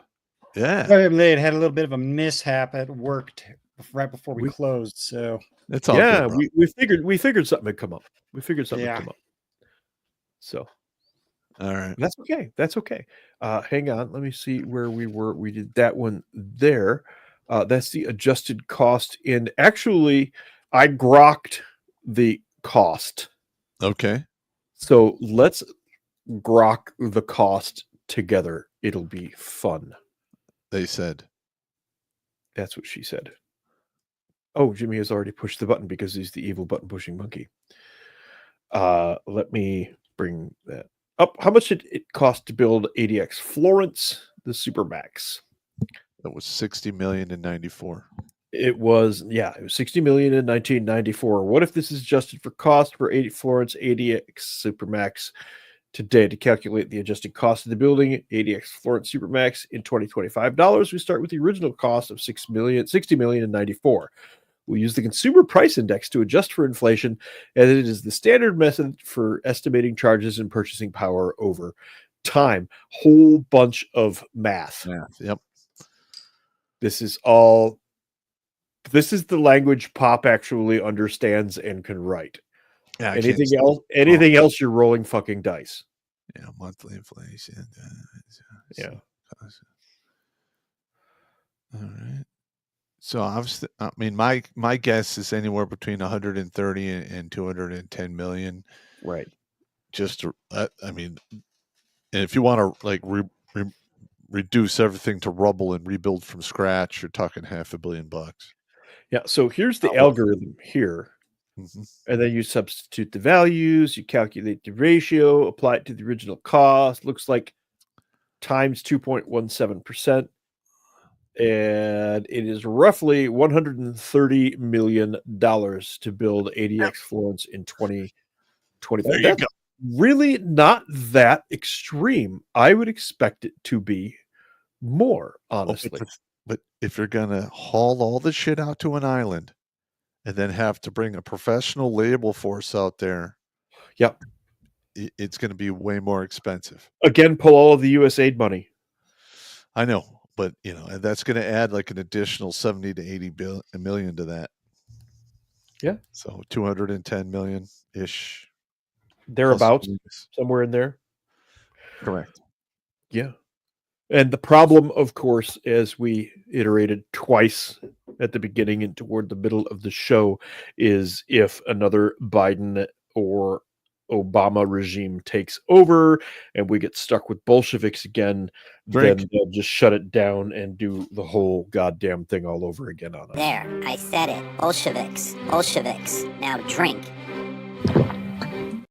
Yeah, you guys been watching the show enough. Every time you hear that, you got to drink. Brought to you by one of our faithful viewers. Thank you very much. Thank you. Thank you very much. So yeah, that is basically the nickel tour of Alcatraz Island. What do you guys think about the idea of opening that back up? And where did I put that there? I don't want you. No, don't do that. Don't do that. I want to remove this. Yeah, I'm going to remove that and add it back to the stage. It always does this to me. I don't like it. You just have to click the stop sharing at the top of the bar. Yeah. Okay, now I can share it because I'm on the right slide. There we go. This is a plan I approve of. And remember I said just escape from New York it? Yep. Let's just do San Francisco. All of San Francisco. Let's just do it, the whole thing. Let's just escape from New York, all of San Francisco. It's just full of degenerates anyway. I can't use certain words on here. I keep forgetting that. I was about to spit out a whole string of slurs. Let's not do that. San Francisco's full of a whole string of slurs. You know what I'm talking about. Yeah. During the course of this, Jimmy, we learned that a couple of guys in 1918 who were at the Presidio San Francisco were light in the loafers, batting for the other, as it were, and each sentenced to 2 to 10 years in prison at Alcatraz for being gay on duty. Butt slammers. Lovely. Fecal freaks. Mm-hmm. They were visiting the shame cave. Visiting the shame cave. What the hell? What the hell? Where the hell did that come from? I just made it up. They were talking to the business lips. What? Remember when you're a kid and you're like, I gotta go do my business. That's a number 2. Well, you got your business lips. You never heard that? If you have lips on your ass, you've got something seriously genetically wrong with you. I'm just saying.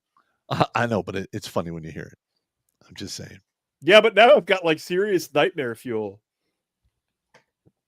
So my thing is this. This is my opinion. I think Trump should just totally just stop talking about the Alcatraz angle. Okay. It's way too expensive.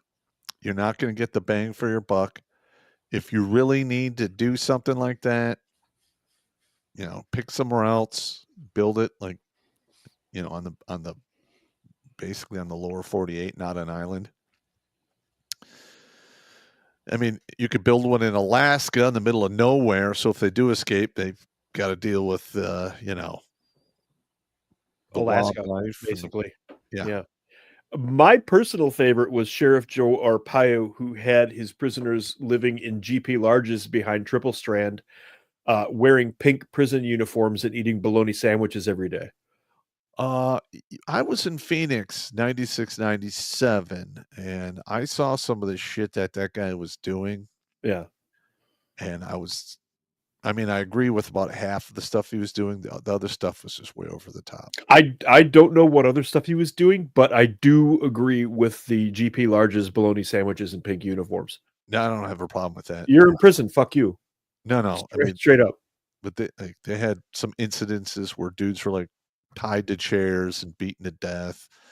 Okay, that's not died of exposure while living in these tents. What are you gonna do? You roll the dice, you takes your chances. I know, but when you have a guy who goes there for child support evasion, dies of exposure in a tent, okay, that's fair. Did that happen? Yes. Oh, okay. That's a story I got off the news. And wow. Okay. I don't know if there was more to it. or you get put in the tent city and you get beaten to death by a bunch of hardcore criminals because you don't pay your child support. I mean, come on. Yeah, there's a lot of ethical questions behind all of this stuff, and clearly we can't delve into that. Tonight we wanted to delve into the history of Alcatraz. Not everybody is aware of it. Some people know, well, obviously everybody knows the name, but very few people know the history. The Birdman, Robert Stroud's one of my favorite stories from there. But the three guys who escaped, I hope they made it. Honest to God, I hope somebody finds a journal in Bolivia or Costa Rica that time we escaped from Alcatraz. Now listen, if you are here as a member of the regiment, you have to realize that we are the patron saints of the underdogs and the misfits. And those three dudes who escaped from that island, they were the underdogs from hell. And I hope they were they misfits. I always bet on the underdog. I've lost an insane amount of money in my life betting on the underdog, but when it does work, you win big. And the victory is not always monetary. No. Not always monetary.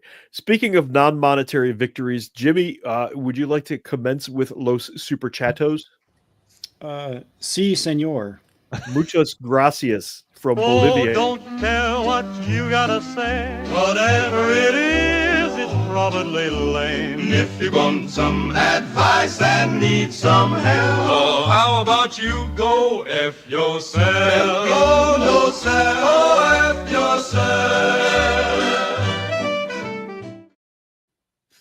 That's pretty good. It's pretty good. The saxophone that's great. There you go. Yeah, it looks like we just got 2 over on the U-Boob side with 417 viewers, 256 likes. Come on, we can get up over 300. Let's see. First one here is too tapioca of a topic for you guys. Do we need to go hardcore? Carry on. My bad.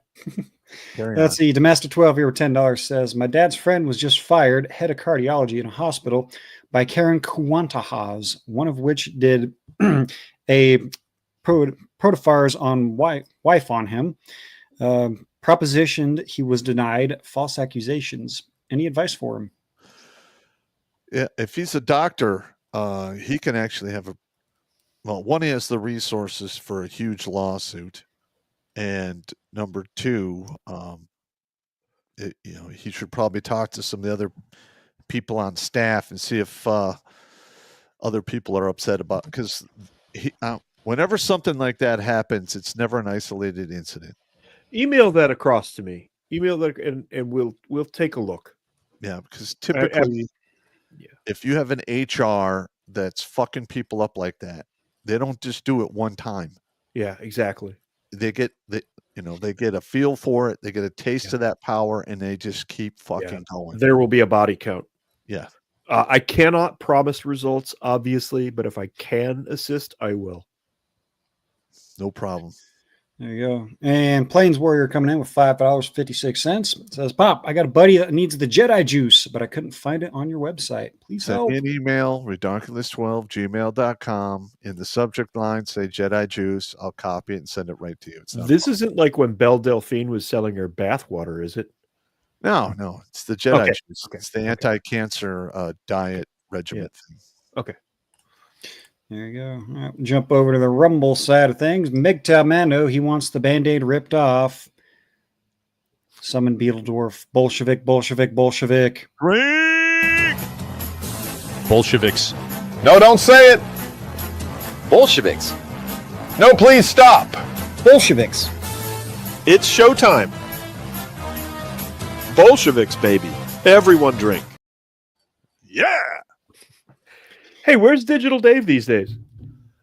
He's got stuff going on with his daughter, and he's got some job stuff going on. So I don't know what's going on. Yeah, I just wondering. All right, carry on. Let's see. Cliff3188 coming in says, don't reopen Alcatraz. Turn all of California into a penal colony. Destroy the highways through the Siskiyou and Sierra Nevada mountains and Mojave Desert. I say this as a former resident of that shithole. Yep. Listen, California is fucked, man. The whole West Coast is fucked. It just needs to be depopulated. I really want Monterey for myself. Okay. Monterey is beautiful. Anyway, carry on. There you go. Cliff coming back says it would most likely be cheaper to do that anyways. Just saying. Yeah. Probably. Probably And true. Mando coming back says the South Africans engaging in the genocide reminds me of the line from Babylon 5. When you turn a family tree into a family bush, you can't hide as much under the branches. Yep. Yeah. True story. And Count Chad the Impaler says the ASVAB IQ thing reminds me of a 97 ASVAB that got me into sonar tech. Would have had a 99, but I was tired. I was tired after watching adult movies all night when I hacked a hotel cable box for MEPS, before MEPS. Fair enough. Wow.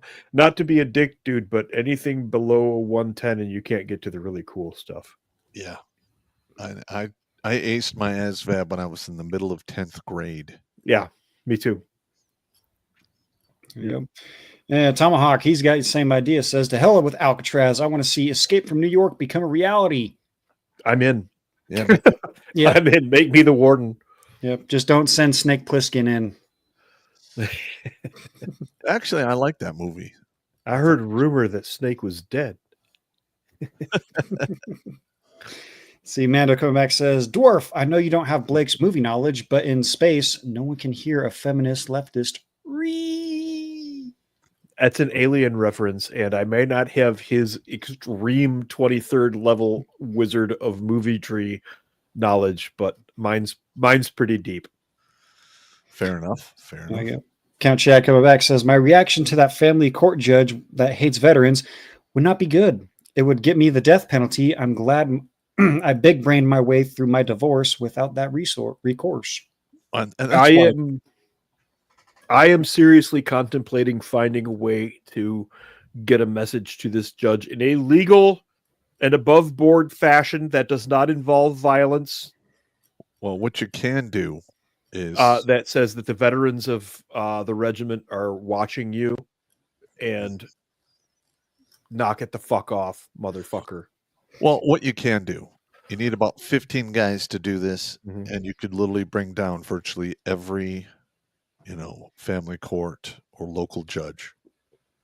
You do a FOIA request based on all of their campaign donations, then another FOIA request for all of the cases that the judge has sat over, and then you just do a find and replace. And if somebody donated to him and then got a good outcome in a case and he didn't recuse himself, that's a huge complaint to every state has like a board of judges or whatever. And granted, Hey. onesie twosies aren't going to do much. I just got an idea. What? We've got this big forum here with all these guys here. What if we did a fucking planning ops night where we took one of these judges, because this is perfectly legal what we're talking about. Yeah. And did a show where we went through all of his material and everything and have people who live in those areas, we'll pick like one judge at a time and say, okay, we need 15, 20 guys to do this. And here's what we're going to do. We'll lay it all out. We'll do all of the planning and everything. Okay. We'll make the FOIA available, and then we'll launch on these fuckers. Let's put together administrative violence judge edition, Yeah. because it can be done Yeah. easily. And then and another thing you could do, if you have all of the cases that the judge has ever sat over, you just contact all of the people who got fucked over by the judge and have them That's do something that I can do. and do a formal complaint. Of course, Yep. it's got to be notarized, which is not a big deal. That's why one of those 15 people needs to be a notary. And listen, I mean, onesie, twosie complaints, they can easily sweep that under the rug. But if a judge gets 2, 3, 4, 500 complaints a year, I mean, and literally, if they don't do anything about it, you can literally approach the next judge who's competing against that seat and hand them all of those complaints and tell them that because that really has a good chance of that judge getting elected. So to sum up here, we are contemplating weaponizing the regiment Well, it's not weaponizing. It's for administrative violence purposes. yeah, of course, administrative violence. Mhm. But the thing is, men are getting fucked over 3 ways to Sunday in every single court across this entire fucking nation. And literally a small group of 10, 15, 20 guys or more can bring down any sitting judge. You'd just be a raging fucking pain in their ass. Let's do this. Yeah. And Let's another do thing, this. Let's start arranging administrative warfare nights, administrative violence warfare nights. well, Let's do it. Fuck these well, guys. you and I need to talk about this offline, but this is good. Well, we will talk about this offline, but it is a good idea. It is a good idea. We can help some of our brothers doing this too. If some of these judges all of a sudden were the recipients of FOIAs from 1,000 different people, Yep. they would start shitting themselves because now they know that the light is on them. Yep. I like this idea. Jimmy, carry on. Carrying on. See, Mando coming back. He's got a question for you, Dwarf. What is the name of the Madagascarian midget's other leg? I have no idea. I don't know, man. It's an underwater basket weaving class. I wasn't there. I just audited that one online. There you go. We got Steadfast21 coming in with $20. Says, I love truth. You guys are my kind of people. Been watching for several months. You are one of only 3 channels I donate to. Hope my VA check increases so I can help you out more. Well, thank you very much. We So much. appreciate that. Thank you. Welcome to If the you don't Red have Group. the money to help, share the shit out of this channel. Yep. Subscribe and like. Yeah. And if this administrative violence thing pans out, you'll have another way you can help without having to donate any money or resources. A little bit of time and a FOIA or two. What Be a we have huge to help. do is we have to write up how it's done. Yep. Come up with a script. I know how to do Gotta this. get hold of Blake to have him help film it and edit it, and then we can turn it into a 3rd administrative violence course. I think I can probably handle the editing on this one. I don't think we require Blake levels of... Blake is like Delta level Yes. Yeah, for this sort of editing. Blake's tier 1. I don't think we need tier 1 here. Well, we could talk offline. We'll talk offline. Yep. Let's see. Tomahawk coming in with $5 says, in my best Sean Connery voice, ever been stuck between the rock and a hard place? Nice. Yeah, when I was divorced. Needs a little Yeah, work. exactly. I'll get better at it.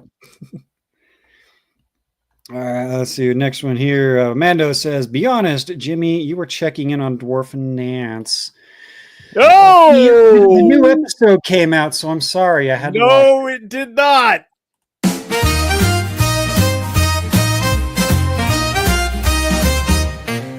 In Bolsheviksville, where the sun shines bright, live Dwarf and Nance, what a charming sight. With Sandy the maid and Pop dropping by, and Hillary's antics that'll make you sigh. Oh, Dwarf and Nance, they've got it made, with laughter, love, and a living made. From morning toast to an evening dance, it's always a hoot with Dwarf and Nance. Yeah, I love That is one of Billy Von Baum's better pieces. The only mistake is one of those things you didn't have your I beard. didn't have a beard. Yeah, details. Yeah, what are you going to do? Let's see. Professor Blake Pooh Blaster coming in and says, my question is, the United States can send money to other countries in other wars. You mean to tell me that these fucks can fix our country with money, can fix our country in many other things? Well, they could if they wanted. Okay, I want you to go. This is all one string. Foreignassistance.gov shows you where all of the fuck it. I'll just do this. Hang on. All right, you're going to show us? Yeah, I believe we did this on a show a few months back. we did this about a year ago. It's been a moment. Wow, Loading, time's flying by. stand by. Dude, I have the whole catalog of all of the shows that we've done. It's actually pretty impressive. So you got to share it. All right. I am. Unfuck yourself. I am unfucking. There it is. Here's where your money goes. Look at this. This is where your money goes. Look at all of the money that peace and security, economic development, humanitarian assistance, health, programs. Why are we sending money to these countries? I know. Why are we sending money to these countries? Fuck these guys. That money right there, we could have 5 Alcatrazes without even blinking. Oh, if we don't do it, some other country will. I don't care. I don't care if some other country does it. Look at your tax dollars flowing into other countries. Look at Africa. What are we getting out of there? Name one thing we're getting out of those countries. Touchy-feely feelings? Not interested. Yeah, me. Yeah, I'm not either. Not True interested. signaling? Yeah. Don't really care about that either. That's where all your money goes. Jimmy, please throw that link into the links. Yep, send that one over to me. I'll get it over there. Yep. All right, moving on here.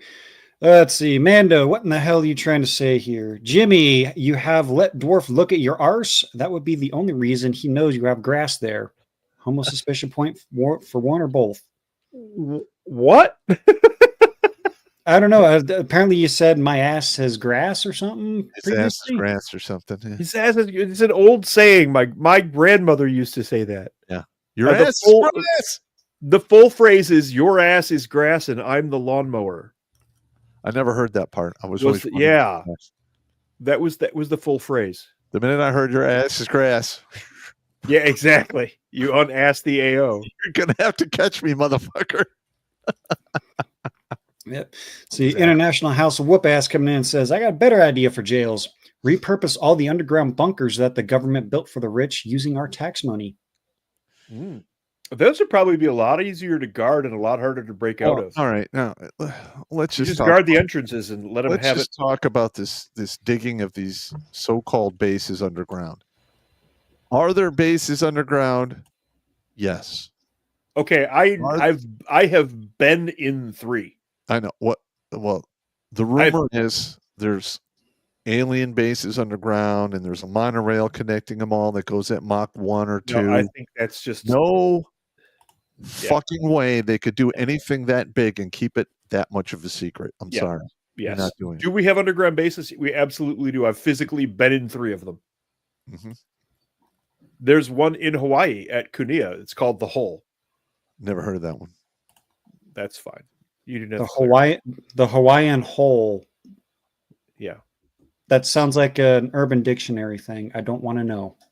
And it's been there long enough that there are a bunch of lawsuits on the conditions there because it has all the usual fun things like asbestos and mold and chemicals and stuff in the water and whatever.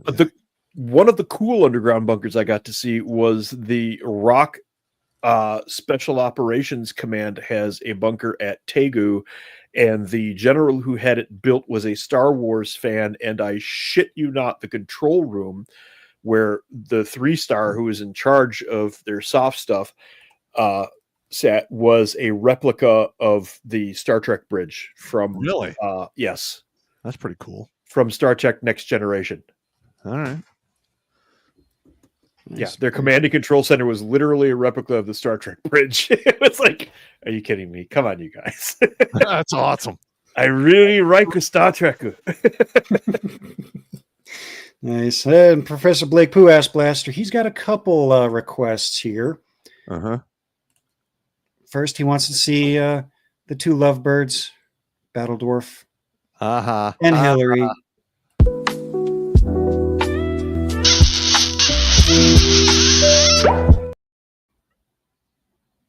But don't think you're getting off easy, Pop, because he also wants this. So good and tasty. So good and tasty. Wow. God damn it. That's just horrible. It had to be Hillbilly Hillary, too. Blah. Let's see. K-Note 72 coming back says, on the topic of South Africa, my 140 IQ ass will just watch for when the place goes full Holodomor. Meanwhile, I grow my garden and stock my shelves with more taters and canned food than I can shake a stick at. Yeah, have at it. There you go. Count Chad coming back says, when I took the ASVAB in 1988, the maximum score was 99. It was meant to get you get a 99. You had to be higher than 99% others, but individual line scores derived from the subtests could exceed 100. Yep, that is correct. And the score that I'm referring to is the GT. Mm-hmm. Yep, you had to have a minimum of 110 on the GT. Yeah, and I got a 117 in 9th grade, and I took it again after I finished and scored a 121. I had a 126. Yeah, you got me beat. Well, you are a language guy, though. I had the advantage when I walked in. I already knew a bunch of that stuff. Yeah. Anyway, There you go. And Alucard, of course, he's coming in. Says the dogman called. She wants you to sing. She wants you to snoo. Bring a beer. why with the snoo? Why? I don't know. Yeah, he always says that.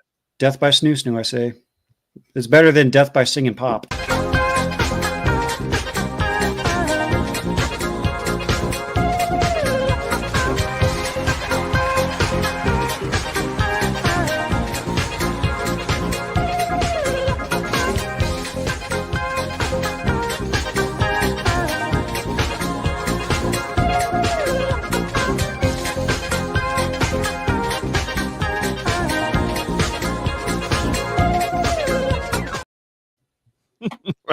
Always disturbing. Always disturbing. Yeah, it's pretty disturbing. See, Western Citizen here with $5 says, destroy the matriarch and the weaponized legal system here. Yeah. Well, I'm going to be honest. The matriarch legal system is going to destroy the civilization before we destroy it. Yep. Let's see. I got to move the chat for this one because it's a patented Alucard make pop puke. Oh, God damn it. All right. Hillary puts pop in her snotty puss riddled snot pocket laced with zinc. God damn it. Pop screams while being absorbed by Hillary's snot pocket. It's the big why. It's the big why. Why? Come on. So Again, question what's with the zinc? Question: Can we call Hillary's snot pocket the thing? Why not? Because it likes to absorb and. I'm not going to finish that sentence because I don't want to puke. You got to finish it with a flamethrower. Yeah. Let's see. Mando coming back says, you two used Spanglish earlier. That was an attempt at humor. Yes, Fair you use Spanglish. Si, senor. Yeah. And Tomahawk says, who the fuck never heard the phrase, your ass is grass and I'm the lawnmower? Have you spent your whole life under a rock? Well, we are Gen X, so our parents did use those phrases, and they beat us. So, yeah. When you fuck, yeah. And if you got caught by like a great uncle or a great aunt, you got beat by one of them, and then you usually had to go by grandma on your way to fleeing for your life. She'd clobber you because she'd hear about it somehow because grandmas just hear about everything. And then you get home and they'd have called your parents already and you get clocked by mom. And then dad would get home from work and you get clocked by him too. Yeah, so you can catch 4 or 5 beatings off of one misdeed. Yep. Mm-hmm. Let's see. We jump over to the MGTOW side of things. We got MGTOW Ronan here first with $5. Says black fatigue. Translation: white people are tired of ratchet ghetto black people's bullshit. I'm just tired of like, being called a fucking, an evil white man in my own goddamn country. Fuck off. Well, one of the funny things about this whole thing is there's a flood of videos on TikTok and Twitter of black people who are catching on and going, we need to stop this because when white people start wars, it's bad. It's really bad. Yeah. They do like whole continents at a time. Yep. And he continues here and says, and sensible based black people are tired of the wretched ghetto black people's bullshit as well. RIP white guilt. All race cards revoked. You know what? Fuck that. It's the reverse Uno card at this point. Yeah. You have triggered the reverse Uno race card. Yep. I'm just sick of it. Yeah. It's done. Yep. Let's see. Dark Mad Dog coming in says, oh, God, he's got an update. Battledorf, I could have done the dolls. I'm crazy good at making dolls, and I'm making a 4th one. This one will be form somebody else, and I will get their opinion so I can guess how much they can cost. The doll material can roughly cost $70 more or less. Isn't that weird that all commies are whites while some immigrants are hardcore conservative? Super weird. I started to know that more and more. If public official is white, lots of chances of being a commie. the fuck? Yeah, you're not wrong. There's a little more to it than that, but the doll thing is creeping me out. Yeah. Just a little bit. Where's the doll thing coming from? I don't know. Yeah, he likes to build he's building a life-size doll or something. Oh. Now, I myself, you do what you got to do, but we've at this particular show over the past since 2013, we've had a couple of dozen offers to do commercials for the sex doll thing, and we're like, we're not doing that. No. Appreciated, but that's not our jam. No, we're not doing it. We're gonna have to go with the big fuck off. That's not what we're doing here. Yeah, no, not doing it. We've also had like sex toys and then pickup artists, and I'm just not doing any of that. Look, point blank, because of a lot of the things that we discussed, particularly the family courts and things like that, if we were also advertising sex dolls alongside of that, it'd be really easy to just paint us as a bunch of perverts and blow us off. Correct. Yep. Which is not the case, and we're very serious about this shit. So no, it's not appropriate material for us. We're trying to save lives here, man. Right. Exactly.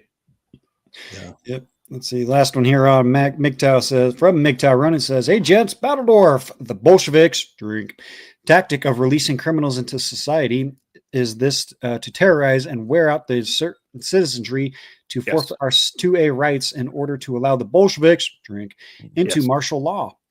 Correct. Why unleash the worst criminals into the citizenry? What's the end game? Yes, it is a demoralizing technique. Straight up. It is a demoral. And when it's done and when they have control, traditionally what they do is kill all of them and then kill anybody else who is helping them. But the thing about America is at some point people are going to be like, this is stupid, and we're just going to go to town on these individuals. We have a long history of putting boot to ass. Yes. Which is their problem. Know how to get around that. There you go. Let's see. Jump back over here to the Rumble side. We got GR45 Devereaux gifting 5 subscriptions. All right. Wow. Thanks, man. And Tomahawk says, Snot Pockets, a tasty midnight snack. Oh. Maybe in San Francisco. No, thank you. And Bald Eagle with the Rage has some an explanation. Semen has zinc in it. Undead Chronic uses zinc to refer to as semen. Just like zinc in motor oil, it prevents friction, which helps sperm to propel forwards. That's why the zinc. That's just nasty. Yeah, why do you know that? I don't want to know. I didn't want to know that either. Why do you know that? Let's see. And last one here on a Rumble side before we jump over to Odyssey. And the Cash Apps there. We got K-Note here. The strong and empowered people of color in America have thoroughly maxed out their race cards with all the blame white people rhetoric. Yeah. Now their cards read transaction declined. Yeah, afraid so. That's another thing is all of the universities in this country will cease to exist when white people stop going to them. Yes. And with what's going on in college campuses, white people are being targeted, and they're just going to say, fuck it, we're done. And that's the end of the whole college craziness that's going on. The week before last, I was at a graduation at Michigan State University, which is one of the most respected and oldest universities in the country. It's shit. It's an ag school, or it was an ag school. They were introducing the various deans of each of the colleges there. In a university, you've got various colleges. The dean of English and letters gets up there, and it's a black fella, probably in his 50s, around our age-ish, literally opens his mouth and starts talking straight up ghetto darky. Uh-huh. This is the dean of English and letters, which means writing and reading the English language. And he's talking like fucking Huggy Bear from old 70s Starsky and Hutch. Wow. And he was obviously put there to demoralize and destroy that that college at the university. Shocker. Mm-hmm. Let's see here. And we'll jump over to the Odyssey side. We got a couple from Blanket. Says, Pop, a chat you missed on the Sunday stream. And he's got the chat here. A cool show for you and Battledorf to do would be on special forces and military paranormal stories. Ooh. You've done that a couple of times. I don't particularly have a lot myself, but I know they're out there. I mean, I have enough. You've quite a few. Stories. I could tell. I've done it before. I've talked for 2 hours straight. Yeah, once a year we do the Pops Ghost Stories thing. I even had to make an intro for it. Yeah, and if you guys missed last Sunday, I literally went through all kinds of like short clips of like paranormal stuff. We me and Jimmy are like, what do you think on a scale of 1 to 10? Is it believable, unbelievable? And there was a couple in there that got 7 or 8s that were over the top creepy. We like to do that. Hey, my house my house was built in 1860. It's an old farmhouse. We were having a bonfire with some friends in the backyard one day and happened to take a picture. Hey, let's take a picture. It'll be great. And then the back of the picture are 2 ghostly figures, clearly a man wearing a shirt and trousers and a woman wearing a farm dress like you would have seen in 1860s, clear as day in the photograph. Yeah. And we just took the photo like on a whim with a phone camera. And we saw that we blew them up and we're like, that's people. So there you go. Creepy. Yeah, it was. But we really take care of the house. It was a bit of a shambles when we got it, and we've been rebuilding it slowly and steadily. Our theory is that the original inhabitants like the fact that we're taking care of the house and loving it, so they kind of leave us be. Yeah. There you go. All right, jump over here. We got 8 over on the Itchy Twitchies. How much do we got over here on the Twatosphere? Got 120 over there. Wow. Nice. Wow, that's good. Share the show out there, guys. Well, here's the thing. It's like when you get it set up in time, like the day prior, I can get it out on the Facebook and the Twitter and the Gab and whatever. You usually get 20, 30% more people because YouTube is not notifying enough people. Shocker. You've got 134,000 viewers on YouTube, and I don't think any more than 0.01% of them get notices. You're probably correct. Probably. And we'll jump over to the Cash Apps. First one here from Susan McCarley here says for $30 says, keep telling the truth. We're trying. Thank you very much for your continued support, Suze. Oh yeah. And I already played this one, so I think we'll let you off early on this one, Dwarf. We got HKC asking for Dean and Nance. No. Didn't we already see that? Sorry, man. Did that already. We already did that one. So we got Lynn Morrison here with $10 says, hope Trump is trolling. No money for California. That's right. Yeah. I don't want to see any I would agree with that. dollars go to California at all. Yep. California, anywhere that's a sanctuary state, sanctuary city, fuck off. That's right. Yeah. Let's see here. We got $10 from Ken says donation di oppresso liber. Thank you very much. Thank you. Sua sponte. Oh, hey, I guess I pronounced that right. Let's see. We got $5 for Mark. He says, put the race card in the shredder. Yep. Yeah, I'm getting really tired of that shit. Mm-hmm. Yep, there we go. All right, looks like those are the only handful of cash apps here. I'll jump back through the other sides here. Make sure I'm not missing anything. See, Alucard says, Pop, imagine Dwarf riding a pig into battle. See the video I sent you. I believe I forwarded that to Steve. The war pig, the dwarves from the Iron Mountain riding the war pigs. Yeah. I'd ride a war pig. That'd be awesome. Nice. Well, they are pretty big. Yeah. Let's see here. All right, looks like last one here on the Rumble side. Got Bald Eagle with a Rage.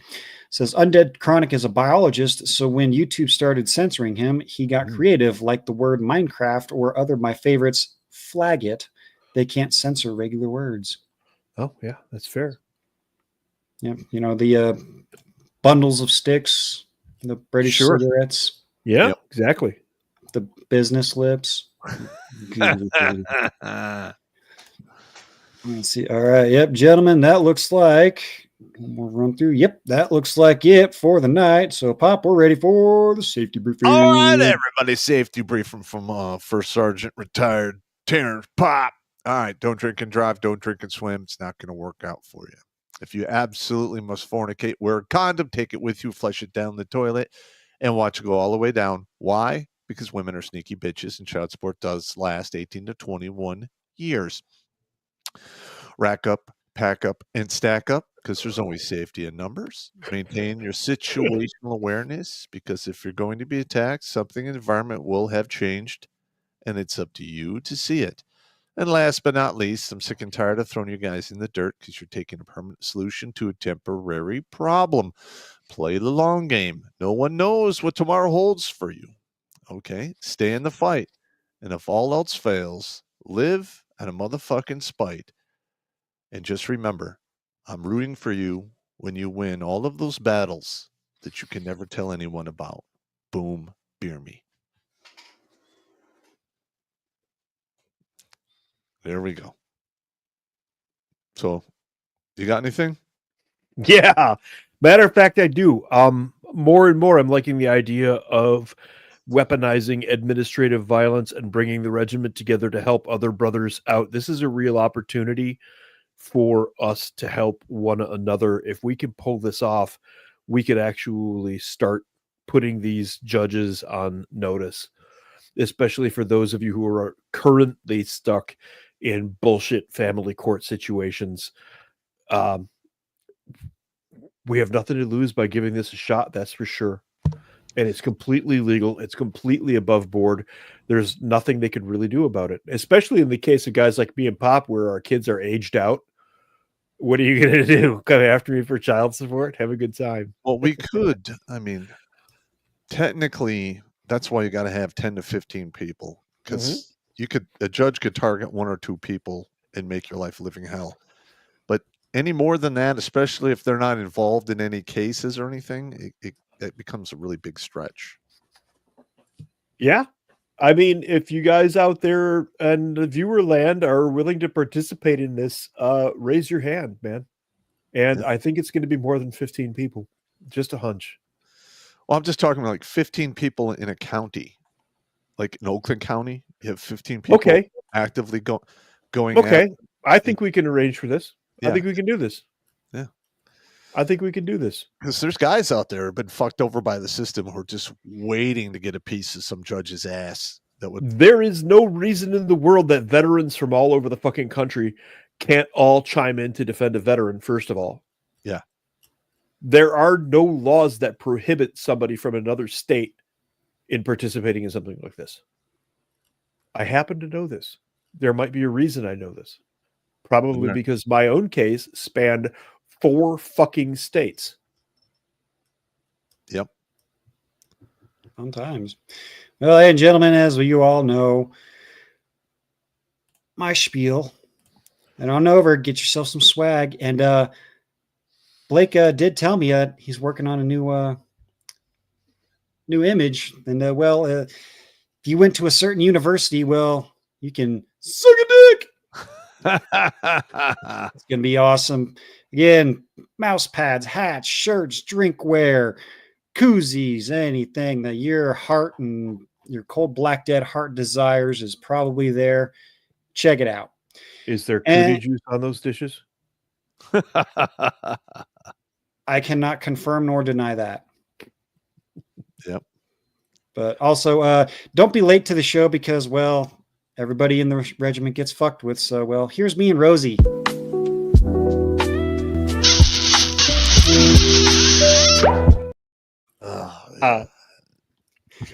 God, no. It's not even you guys kissing her and you're getting grossed out. What the hell? If you order a shot glass now, we'll have it washed in Belle Delphine's bathwater for you. There you go. And on that note, we're out of here, gentlemen. Take it easy. Boom.